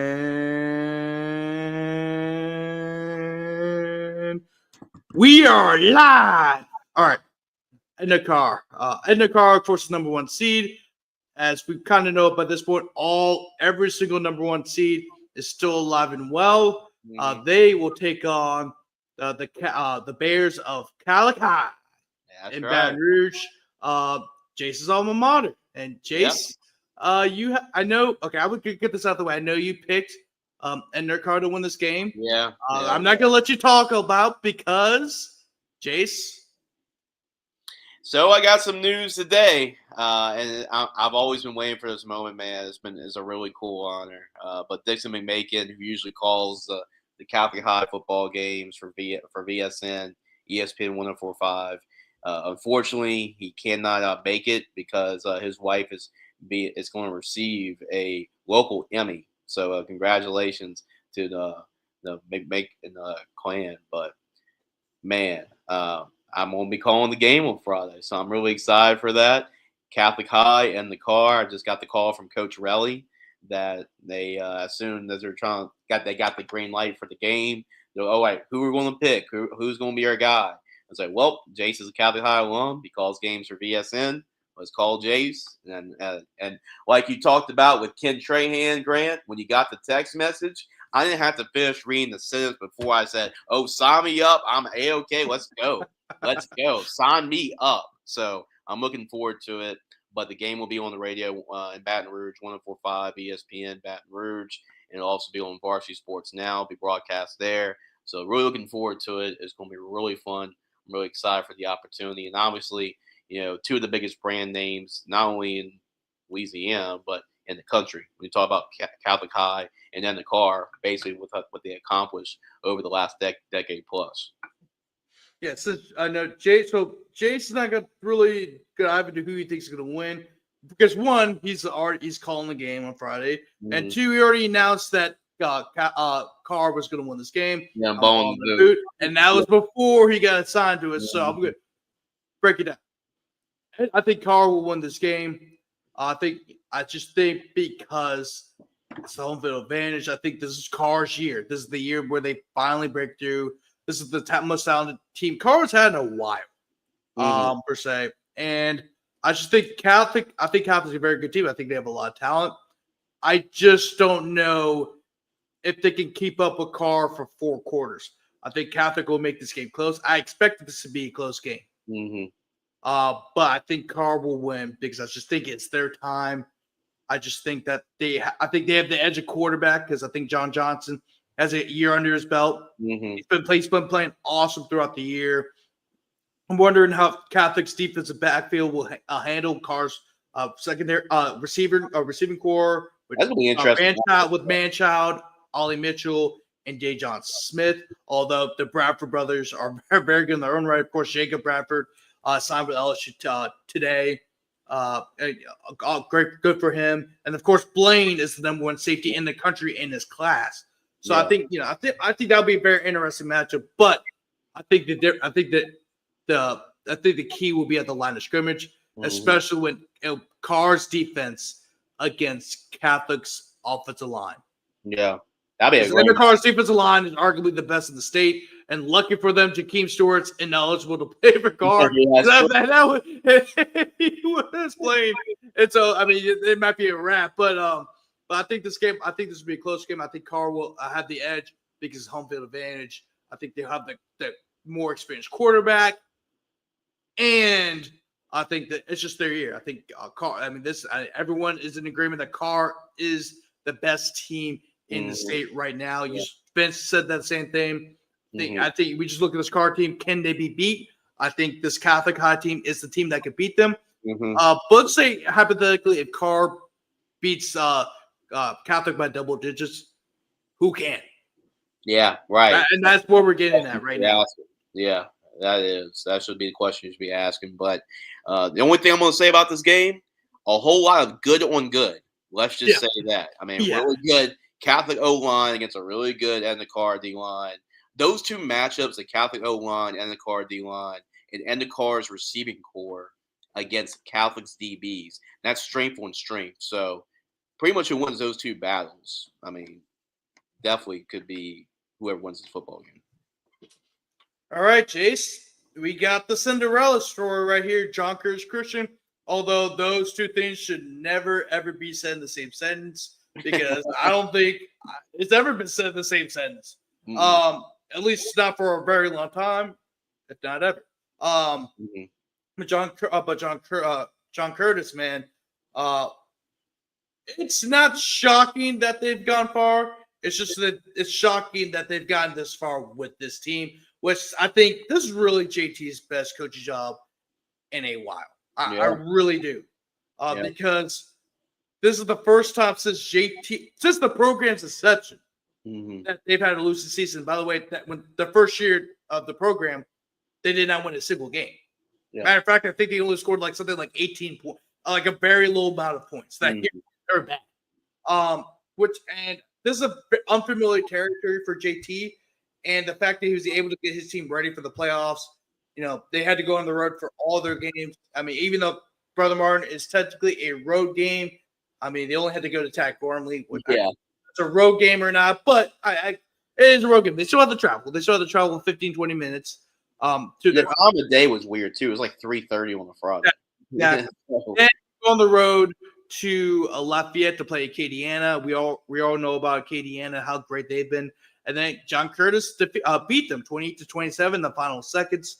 That was a huge victory for the Curtis. And that's when everyone started realizing, oh, man, they might make a run here. Then they go back to Lafayette last week, and played Turnless Catholic, and they defeated Turnless Catholic 31-10.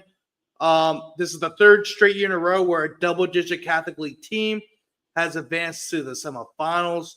Jace, but they will play against Alexandria. And Alexandria, like we said about Carr, they're the best team in the state. A lot of people have also said that Alexandria is the best team in the state. It's been Carr 1A and Ash 1B, although that really wasn't said till the very last week of the season when Ash beat Neville. Yeah. But Alexandria has a very explosive offense. JT, we already know about JT Lindsay. The quarterback, Carson Sellers, has done a phenomenal job all year long, despite being only a sophomore. And they have a lot of great receivers on the outside, tall, lanky, athletic receivers. And also their defense is pretty – although they've had some rough patches throughout the year, their defense has been pretty solid as well, Jace. And it really what can scare you is the fact they allowed Seabird to score 32 points. And remember, Seabird is a Veer team. Yeah. So something to watch out for in their game against John Curtis. So, Jace, do you have John Curtis continuing their Cinderella run to the state championship? I say quotes because it's really hard for me to say that's John Curtis' Cinderella because it's never really been said before. Yeah. Or will Alexandria advance to the state championship for the second time in the Perkins history and their first since 2020? Yeah, I mean, this Ash football team is just red hot. And we talk a lot about their offense. You mentioned their weapons. I mean, Carson Sellers, another up-and-coming quarterback that we worked before in the past, too, at Gridiron, and he's had a great season this year. And, these receivers, Jimmy Duncan, he just signed with Northwestern State today. He's playing in a bowl game, too. And then Darius Washington, JT Lindsay. It's crazy that I think a 4-star running back is underrated, but that's JT Lindsay. I don't think anybody's playing as high as he is at the running back position right now.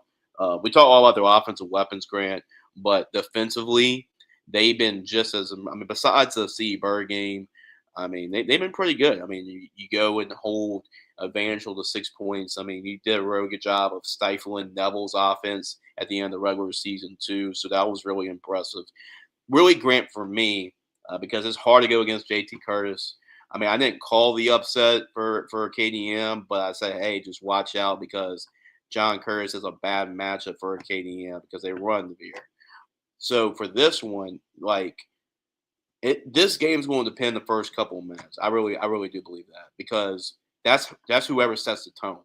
And in this football game, if John Curtis can play with the lead, Ash is in trouble because that is how John Curtis can dictate the flow of the game when they have the Veer offense and when they can get 4 or 5 yards and have 6-minute drives. So they can do that, play with a lead. It's going to put pressure on Ash at home. But if Ash starts off hot, guns a-blazing, going up 14, maybe 14-0 or 21-7 or 21-0 early, then there's no way John Curtis can play with him. So early on, probably after the first quarter, I think the first quarter of play here, Grant, is as big as any first quarter of any playoff team or playoff matchup in terms of the outcome of this game. I really do believe that. So whoever really dictates the pace in the first quarter is going to win this football game. But I'm going to lean with Ash because they've been having a special type of season. especially going undefeated in the district that they play in. Some of the teams that they had to overcome and just prove it that they can beat these teams. Like Ruston this year passed that test. Neville, they passed that test. West Monroe, just the name West Monroe, passed that test. Now John Curtis, they've been through it. They've been through these big brand names. So with that being said, Ash is on a great run. A lot of people are saying Carr's 1A and Ash is 1B. Hopefully we get to see that play out in the Superdome at the end of the year. I think we will. Mm-hmm. Yeah, and I have to agree with you, Jace. I think Ash is going to win this game. I think I'll say this: if Ash gets to an early lead, aside like let's say a 14-0 lead in the first half, I don't think that'll be enough for John Curtis to come back and win. Like I think the problem with John Curtis now they're finally getting together, right? But the problem is John Curtis all year long has had a hard time trying to finish drives. And turnovers have been an issue for them as well throughout the year, but especially finishing drives. Yeah. Right. Because their defense is awesome. It's awesome. Oh yeah. But can their offense put up the points necessary? Because you can't rely on the defense to win every single game, right?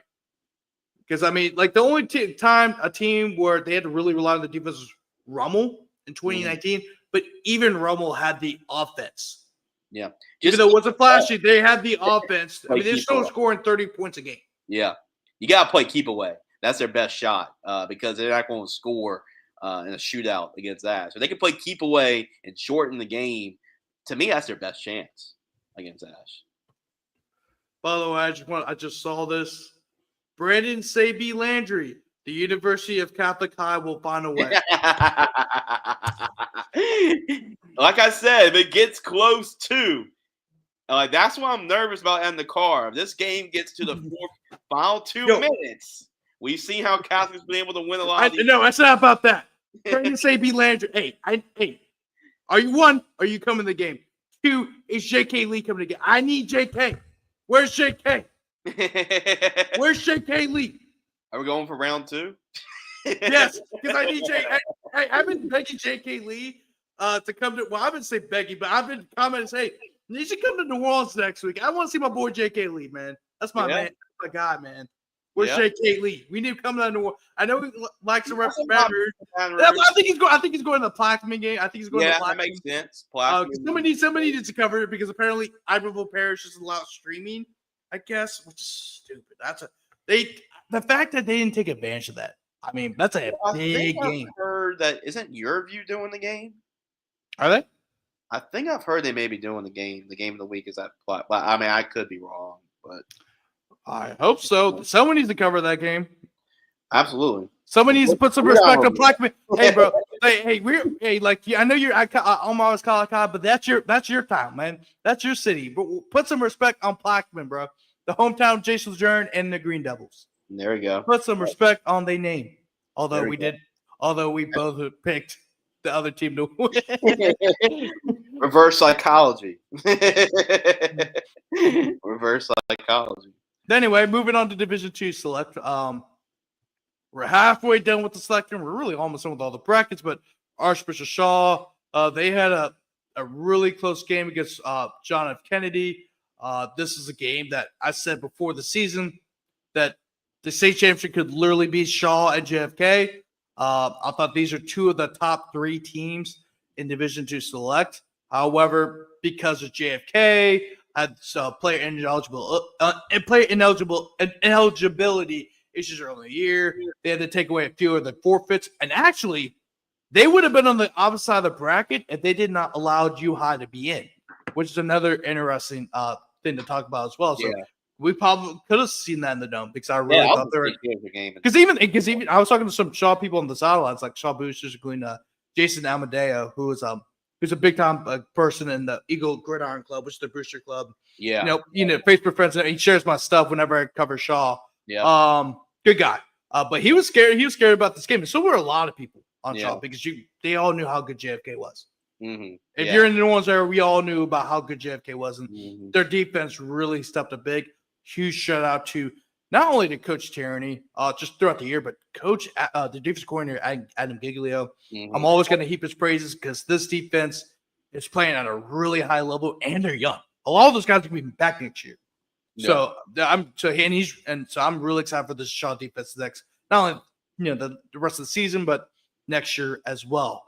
They will take on Madison Prep, who's a very similar to JFK in terms of they like to throw the ball around a lot. They like to get the ball to the outside. Both teams are really good quarterbacks. Of course, Madison Prep is led by Tylen Johnson, who's a fantastic quarterback in his own right. They were able to squeak by with a 14-6 victory over Sherma in a rare East Baton Rouge Public School matchup in the not even the quarterfinals, but the playoffs in the period. That's a really rare matchup. So I'm glad that East Baton Rouge Parish really got to experience that.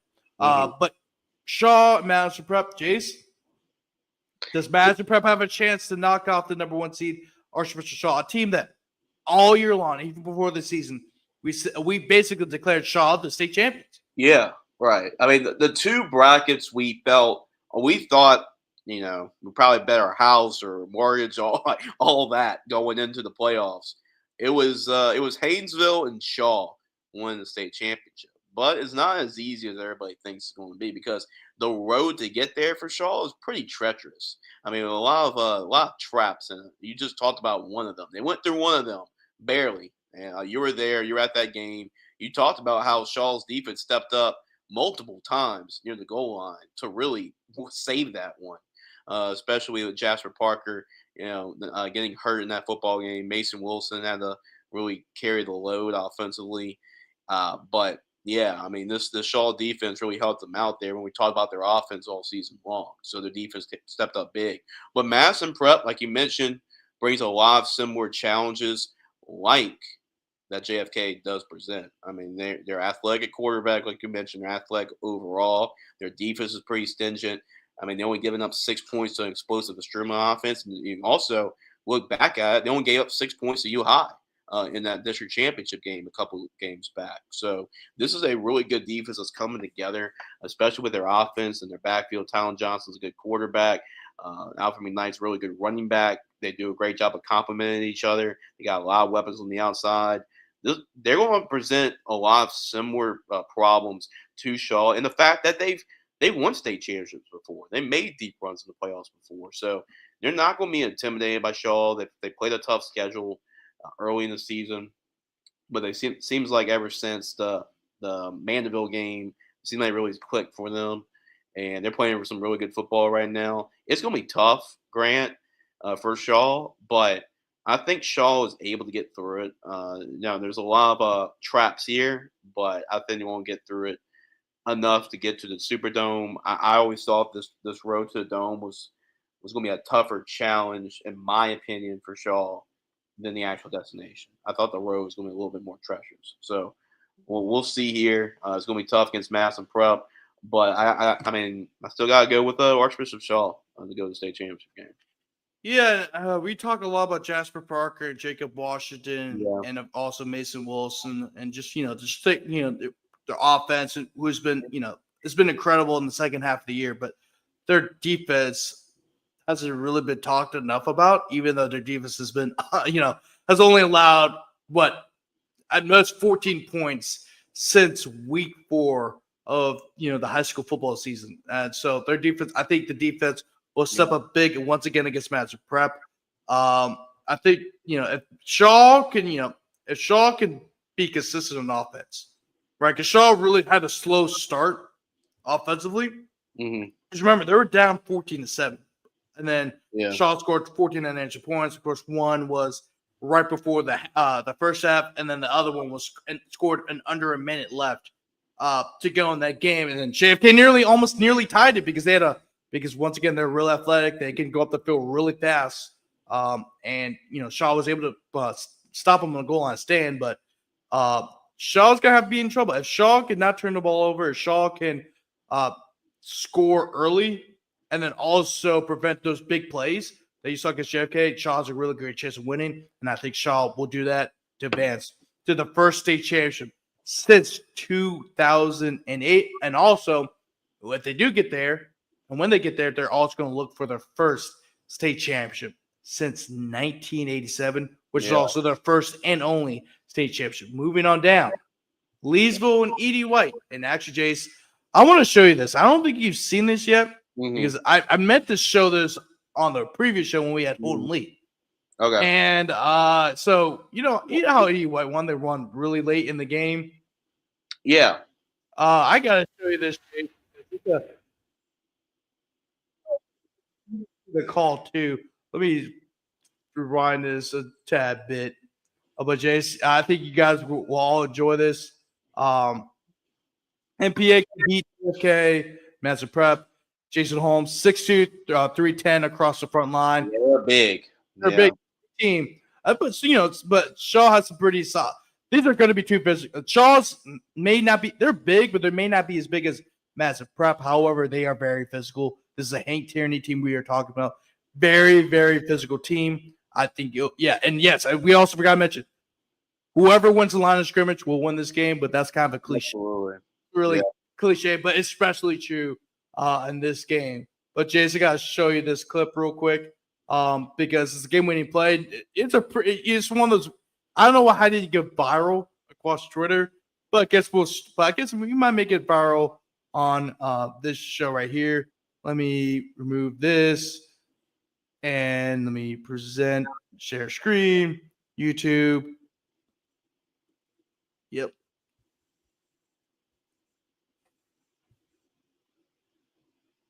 First down stops the clock momentarily here. And it's going to start again. First down, 40 seconds and counting. First down for the Cardinals. They're already in field goal range. Barbera, he wants something. Doesn't want to. Oh, he's open. Number 9.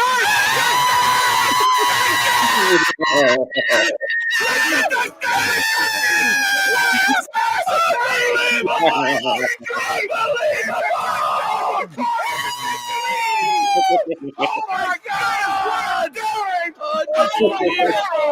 That is amazing! Wow! After Big Getty dropped that pass in the first quarter, he catches that one, which is way more difficult. Oh my God! Pass right in his hands. How you like that, Mr. Bauer? I can't. They already have a lead. They're going for 2. I don't know what we're doing here. We'll see 8, 9. There's a 5-yard. They're going for 2 to make it a 7-point lead. 2-point conversion by the Cardinals.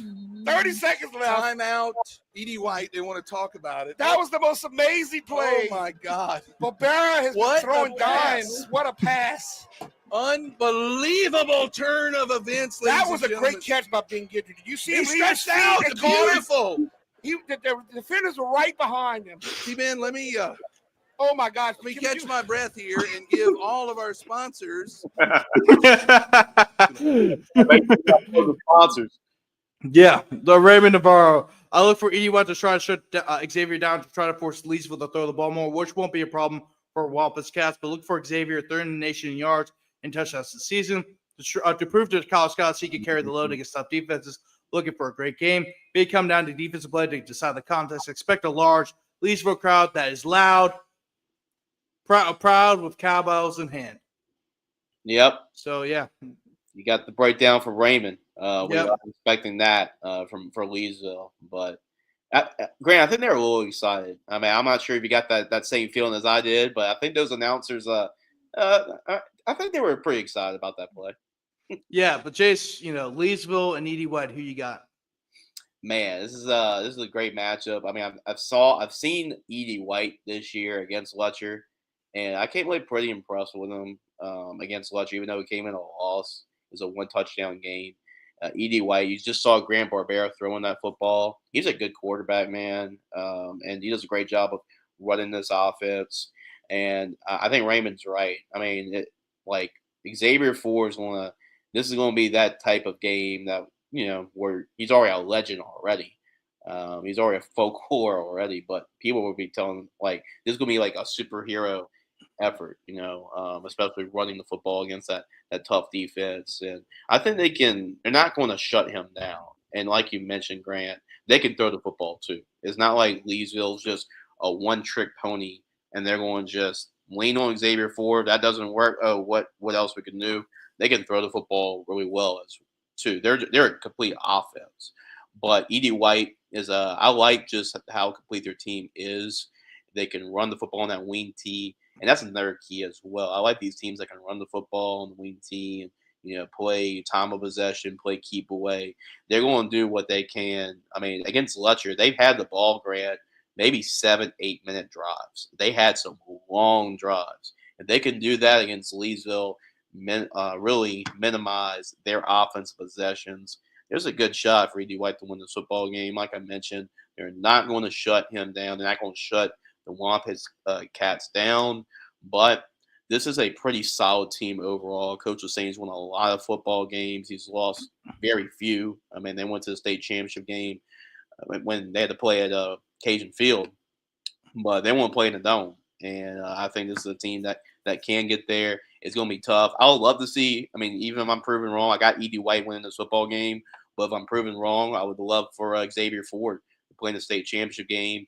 And I know it's crazy that the numbers he's putting up, and he's getting closer to the all-time leading rushing yard mark in Louisiana high school football history.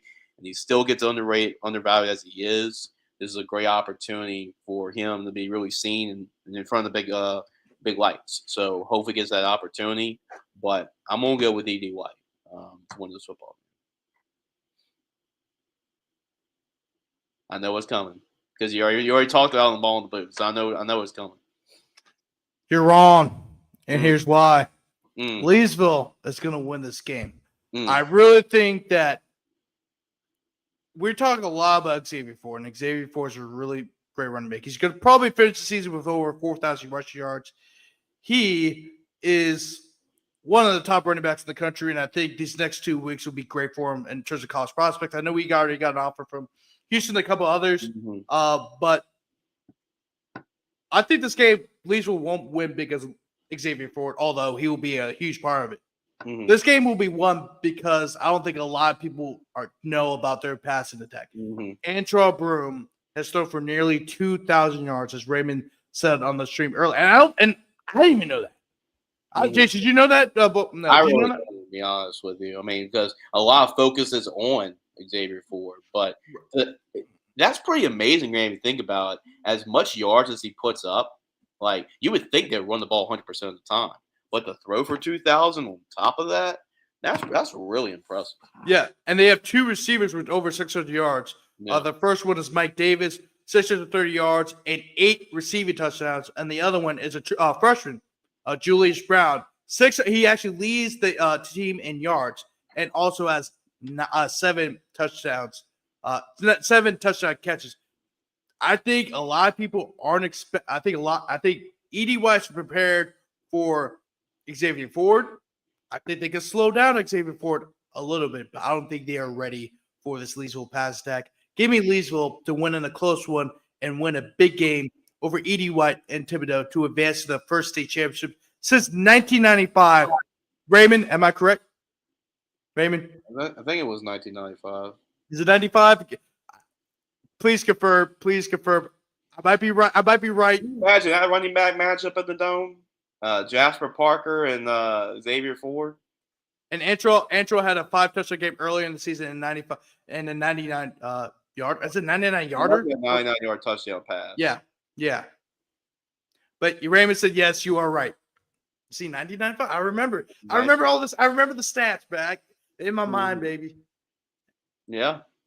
But anyway, picking Leesville. Now let's move on to Division III Select, and it's a pretty common theme. We got another bracket with another team from Central Louisiana. Let me pull this up. Definitely made their mark this year. That's right. I got to share the screen again. All right. Division. This is it. No, this is E. No, this is it. Jace, we got a good one here. Dunham and Bunkie. Bunkie is the third team. We talked about Gina, Ash, and Leesville just now. Yeah. Bunkie is the fourth team to make it to the semifinals from Central Louisiana. And there's a great possibility that you can see all 4 teams in the Dome, which is rare. You see that many teams from Central Louisiana. You'd be lucky to get 1 in, but to get 4 tells you how much growth the football, how talented the Central Louisiana has been this year, and that's what we kind of expected with Leesville and Bunky and Alexandria, but then and also Gina. So we knew that they're going to make some deep runs in the playoffs. Bunky's another one. They made it to the semifinals. Well, they'll play Dunham. Jace, do you have Bunky with a huge win over Dunham? I love this Bunky team, man. I mean, we got 3 players from their team that are going to play in our bowl game. We got a lot of high praises for what Coach Hillman's been doing with his team all year long. And this is a senior-heavy team and, one of the best Bunky teams ever played here in program history, and they should be proud regardless. But I'm going to go with Dunham, though. And the reason why – I know a lot of people want to say, well, Elijah Haven, right? You got the number 1 quarterback in the country in 2027. But I think it's more than that. I mean, you look past this team. I mean, everybody thinks about Elijah Haven, right? But they're a good football team. Now, they're not as big defensively as they've been in years past, but they're just as scrappy. They're just as tough. They're probably one of the more tougher teams I've seen as far as Dunham is concerned. And they found unique ways to win. Talk about finding ways to win. They've done that. I've seen them play probably 2 of their worst games this year, and they've still found a way to win. When Elijah Haven wasn't on, their defense picked it up. I mean, I saw it against Episcopal, and I saw it against Central Catholic. And you also look at how they won last week. Now, I didn't think they would win a game like that, down 30-13 against a high-scoring LCA team, and coming back and winning that football game, 34-30. But they found a way to win that football game, and that really gave me a resurgent confidence in them because of how they won that football game in a high-scoring fashion like they did. So find unique ways when Elijah Haven's on and the defense struggles, Elijah Haven can carry him. If he's off, the defense can carry him. They play complementary football. Coach Wire's done a great job coaching the team. It's at home. It's a tough place to play. And I'm going to go with Dunham here at home to win that football game. But it should be a good one because both these 2 teams really mirror each other a whole lot because Bunky has a good quarterback in Dylan Compton. They're explosive, too, with Kyle Johnson getting a lot of looks on offense. But they can be physical with Zion Lee, too, and they got disciplined defense. So they mirror each other a whole lot. But I'm going to go with the home team here. I'm going to roll with Dunham. Jace, I've been back and forth on this one. I know I'm balling the boot. I said Bunky. I think this could be Dunham. Because I think the one thing that's kind of scares me a little bit about Bunky is this result right here. Yeah. And I really think if Joel Sumner had Jamon Dyson, that they probably would have won this game. Yeah. And that really kind of showed, and that really also gives me assurance that I'd say Joel Sumner all year long was a team that's flying on the radar that could make a state title run. If they had Jamon Dyson, we're probably looking at Joel Sumner being this match against Dunham, and I probably would pick Joel Sumner to beat Dunham. But I keep going back. I said ball in the boot. I said Bunky may have to go with. Dude, this is it's heads or tails for me, really. I'm probably gonna stick with Bunky, just because I think there's bigger up front. I think Dunham is very physical, and despite their lack of size, they are a very physical team. They are a grimy team. They're always gonna, despite the lack of size, they're always gonna make up for it with their tenacity and their physicality. But Bunky, I just think they're just big. They're too big on the inside. I just think they're maybe a little bit too fast on the outside. Dunham needs that big offensive performance from Elijah Haven once again, and they need to be consistent. They can't have they can't have to be back and forth. Not back, up and down. Game with their offense, because that's usually when they get in pickles. If they are consistent each and every drive, then they can win this game. Yeah, they won't lose this game if they're down 34-13 against Bunky. They will lose. They ain't coming back from that. So you're definitely right. Because Bunky will run the crap out of the ball to make sure that they don't get the ball back. Mm-hmm. Zion Lee's a thumper. So Dunham's been proven to win games in a variety of different ways, and that's why. And they've won ugly. And they're used to playing ugly. And I kind of like that. We're in the playoffs. Oh, yeah, definitely. Especially when a lot of playoff games are ugly. Ugly, yep. Moving on. Calvary Baptist and Catholic New Iberia. Catholic New Iberia pulled off probably pretty much the most shocking result of the weekend, winning 31-0 over Newman. I know Newman was dealing with some injuries, but Calvary Baptist forced Eli Friend to throw 4 interceptions, and that paid dividends in the 31-0 victory. They will play the defending state champions, Calvary Baptist, and Calvary Baptist coming off a huge 52-10 game that you were at, Jace. Calvary Baptist showed why they're the defending state champions and why they arguably have one of the best offenses in the state. Jace, do you see Catholic New Iberia pulling off another shocking upset this time over Calvary Baptist, or you expect Calvary Baptist to roll on? After what I saw last week, I'm not changing my mind at all. After seeing that in person, Calvary Baptist did whatever they wanted to do, and that's not a bad defense for Episcopal. That's actually one of the best defenses they've ever had. They limited Elijah Haven to no touchdown passes, only 3 rushing touchdowns. So, this is a good defense, and Calvary could do whatever they really wanted against a good team. And Calvary Baptist, we talk about him, Abram Wardell. Not only is he a great quarterback, we talk about all the passing yards, touchdowns. What's most impressive is how he's decisive and he takes care of the football. He doesn't make any mistakes in this offense. He does a great job of running this offense, and he's bad for his senior year. You got Devin Harper. You add him to the line. You can't miss him. They run it to his side a whole lot. I wouldn't blame him. And you got James Simon, who really is a fresh James Simon. He's only had maybe a little bit over 100 carries this year. That's it.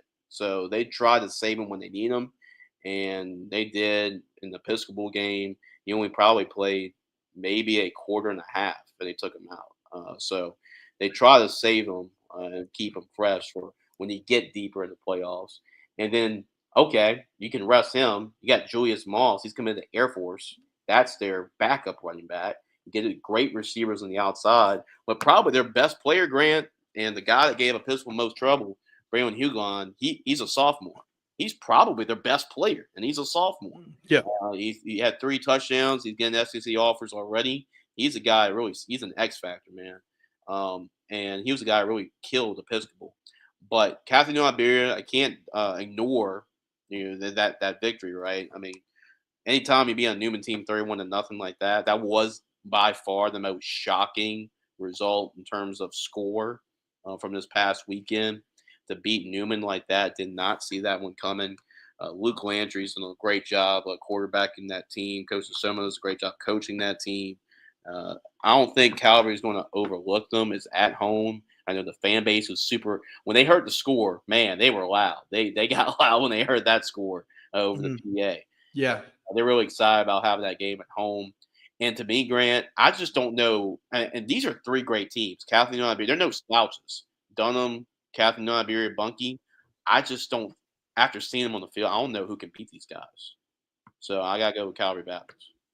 Yeah, same here, Jace. I'm going to have to pick Calvary Baptist this one. They were my state champion before the playoffs started, and they're still my state champion. I expect the Cavaliers to roll along to the Superdome for the second year in a row, where I expect them to play against Bunkie. Mm-hmm. And that's my pick, but it could very well be Dunham. Yeah. That should be a very – and remember, that's also a rematch of the quarterfinal game from 2 years ago where Dunham won 50-35. That was a weird game because didn't the lights go out or something? It was something. I don't remember. That was just before I started covering high school football like that. So. But I think that may be right. I think it was at Dunham. Yeah. Yeah, because Dunham had the whole basically got the whole thing. I think they're the 3 seed. I think throughout the playoffs. Yeah. Mm-hmm. But yeah. Anyway. But yeah. Also, Raymond brought this in 1995. That with Cecil the Decent College. That was the last time they made the Superdome. And also, he said, appreciate the love for Sunlaw guys. The 4 horsemen plan to go out. He gave them 48 minutes of hell and lay it all on the field. Banner season for Sunlaw. That's for sure. Yep, definitely is. Yeah, at least one team. At least one team that gets there. Yeah. No. Maybe. I think there might be 2. I really maybe do. 2. Yeah, good chance 2. In the crazy world, all 4 can. We've seen crazy things happen, but Sinlaw is going to get at least 1 team in the dome. Yep, definitely. Moving on to Division 4 Select. You got Vermilion Catholic and Kentwood. Vermilion Catholic defeated St. Edmunds 60-20, putting an absolute thumping on the Blue Jays. Kenwood, on the other hand, got its revenge game against the Lab, winning 50-32 after losing 13-8 in the regular season.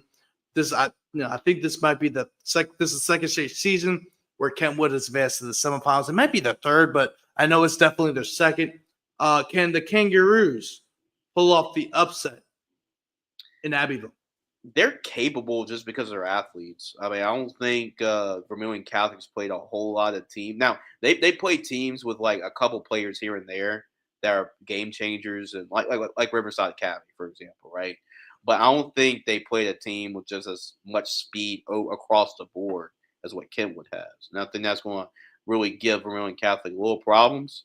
But this is a great Vermilion Catholic team. I mean, you saw what they did against St. Emmen, who you saw the score right there. They did what they did to Harlem Berry and St. Martin's Episcopal, 78-37. They lose by 40 to these guys. So, I mean, Jonathan D'Artes is having one of those special runs we talk about by a great player, like the Puka Williams runs we've seen, and when individual players just really took games over. That is what Jonathan D'Artes is doing at Vermilion Catholic. I mean, he makes like every week, Grant, he gets submitted by Coach Prejean for Player of the Week, and we gone like 6 touchdown performance. Oh, that's okay. Another day at the office. That's crazy. You know what he's been doing. But this is a great overall team around. They're an unselfish team too, because they rally around this guy, and they play great around him. And this is a well coached football team. Vermilion Catholic, they were in the Dome a couple years ago. They were also Southern Lab, and these seniors were sophomores then. So I know that they're motivated to get back and finish the deal. Kent was going to give them some problems, but game being at home, the way they've been playing football this year, I got to go with Vermilion Catholic. Yep, I've got the same here. I think Vermilion Catholic should win this game. I do think Kentwood's athleticism will give Vermilion Catholic problems. I think this game definitely take the over with this game, but I expect John D'Artes and the Screaming Eagles of Vermilion Catholic to move on to the Dome for the second time in 3 years. A lot of offense. Going up. Yep, definitely. Moving on down. Troy LaBeouf is clipping this segment right now. Just watch out, Jace. Jace, we got Assessor Catholic, the number 2 seed. They've been rolling along. The Assessor Catholic, I did pick Riverside to win that game, but that's only because I had Riverside going to the semifinals. Yeah. Assessor Catholic, the Bulldogs, led by Chad Elsey, Camille LaBeouf, a bunch of them are a very talented team. They're probably one of the deepest teams in this bracket. But they'll play against a Washington Christian team that has been the most dominant, small school probably in the last 5 to 10 years, Jace. Yeah. Coach Fitzhugh has done a great job. This team is even technically rebuilding, although you can make a case that they're reloading. Washington Christian has advanced to the semifinals, I believe, like the last 6-7 years. It's been they're on a crazy run right now in terms of consecutive semifinal appearances. Jace, I'm not gonna lie, I had Washington Christian win this, going to the state championship, even before. I had Central Catholic losing the quarterfinals, but I even had Washington Christian going to the state championship. I'm not changing my mind, not because I don't doubt Central Catholic. I'm just going to stick with my pick. Jace, Well, Troy's not going to clip anything I say because I'm actually riding with them this week. So I got Ascension Catholic win this game. Now it's hard to really go against Washita Christian because they're just a great championship program, a championship winning program. Coach Fitzhugh has won a bunch of these state championships, so it's hard to go against them. But Ascension Catholic, the way they're playing, I had Riverside Academy in the Superdome. They've proven me wrong. Ascension Catholic, Chad Elsey, we committed to our bowl game. He's a great player, but they got great weapons around him too. They're not just a one-trick pony there's not a one-team person show. But Camille Buff's a good quarterback.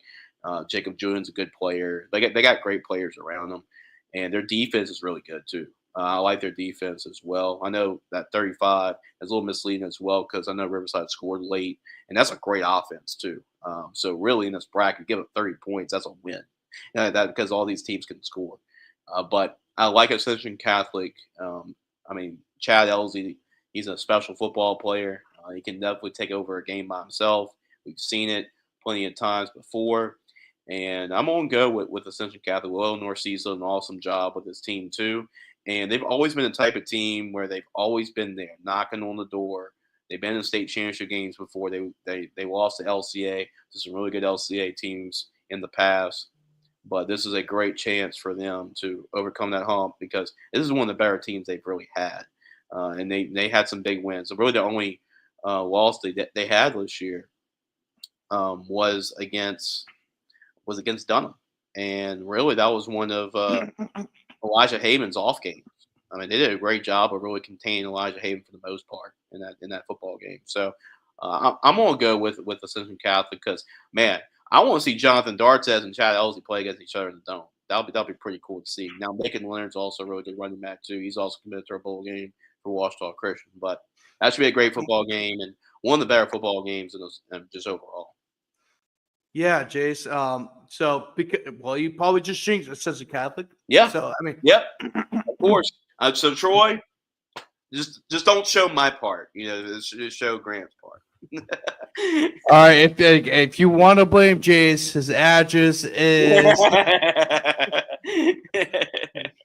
All right, guys. That's gonna wrap up today's show. Jace, you got any final thoughts about all the brackets? Yeah, man. A lot of great brackets. Like I said, you're not going to see a lot of blowouts here. I'll be shocked if you see a lot of blowouts here because everybody knows what's on the line. It's 48 minutes until you punch your ticket to the Superdome. It's an exciting time of the year, Grant. It's like Christmas morning. It really is. Probably Christmas Eve. Christmas morning's a dome, but this is like Christmas Eve. This is a great time for these young men. For 48 minutes, put it all out there. It's the most pure form of football there is now, especially the way college football is going nowadays. It's the purest form of football. There really is. And these young men have one final chance. I mean, they grew up playing their whole lives with each other. Now, you got a chance to do that against another team that's done it before as well. So these are all great teams, and there's going to be a winner, there's going to be a loser. But hey, enjoy the ride, enjoy every moment, enjoy the bus trips. There's going to be some long bus trips, Grant, for a lot of these teams. So enjoy the bus trips, enjoy the little things, soak in every moment because you never know when this ends. So I think all these players will do that no matter what. And man, I just can't wait for the boot to meet the pigskin on Friday night with all these games. We got 2 weeks left of this stuff, man. It just I started hitting me, man. It's like, damn, this season's gone by fast. It's it, not for next week. Yeah. Yep, that's true. Anyways, Jace, I'll see you in New Orleans at Warchef Stadium. Once again, guys, Grant Sashray, owner of Ruger Sports Media and your host for the Friday Night on the Bayou. And then also I'm a reporter for Crest City Sports. Make sure to check out crestcitysports.com. We've got a lot of feature articles coming out. Jason Adjourn of Gridiron Football, co-hosting with me whenever he can possibly can. He comes on a lot. Sometimes he may not be able to make it. I know this time is a really busy time for him. Of course, we just assigned a day today, and the bowl game, Gridiron Football bowl game's coming up. So it's great that I'm able to still get him on despite his schedule getting a little bit busier. We're trying to make it work out. But anyway, guys, have a great rest of your night and have a great rest of your weekend and enjoy the semifinals because there's going to be a lot of great games before next week. The road ends at the Dome. Home time, baby. Yes, sir.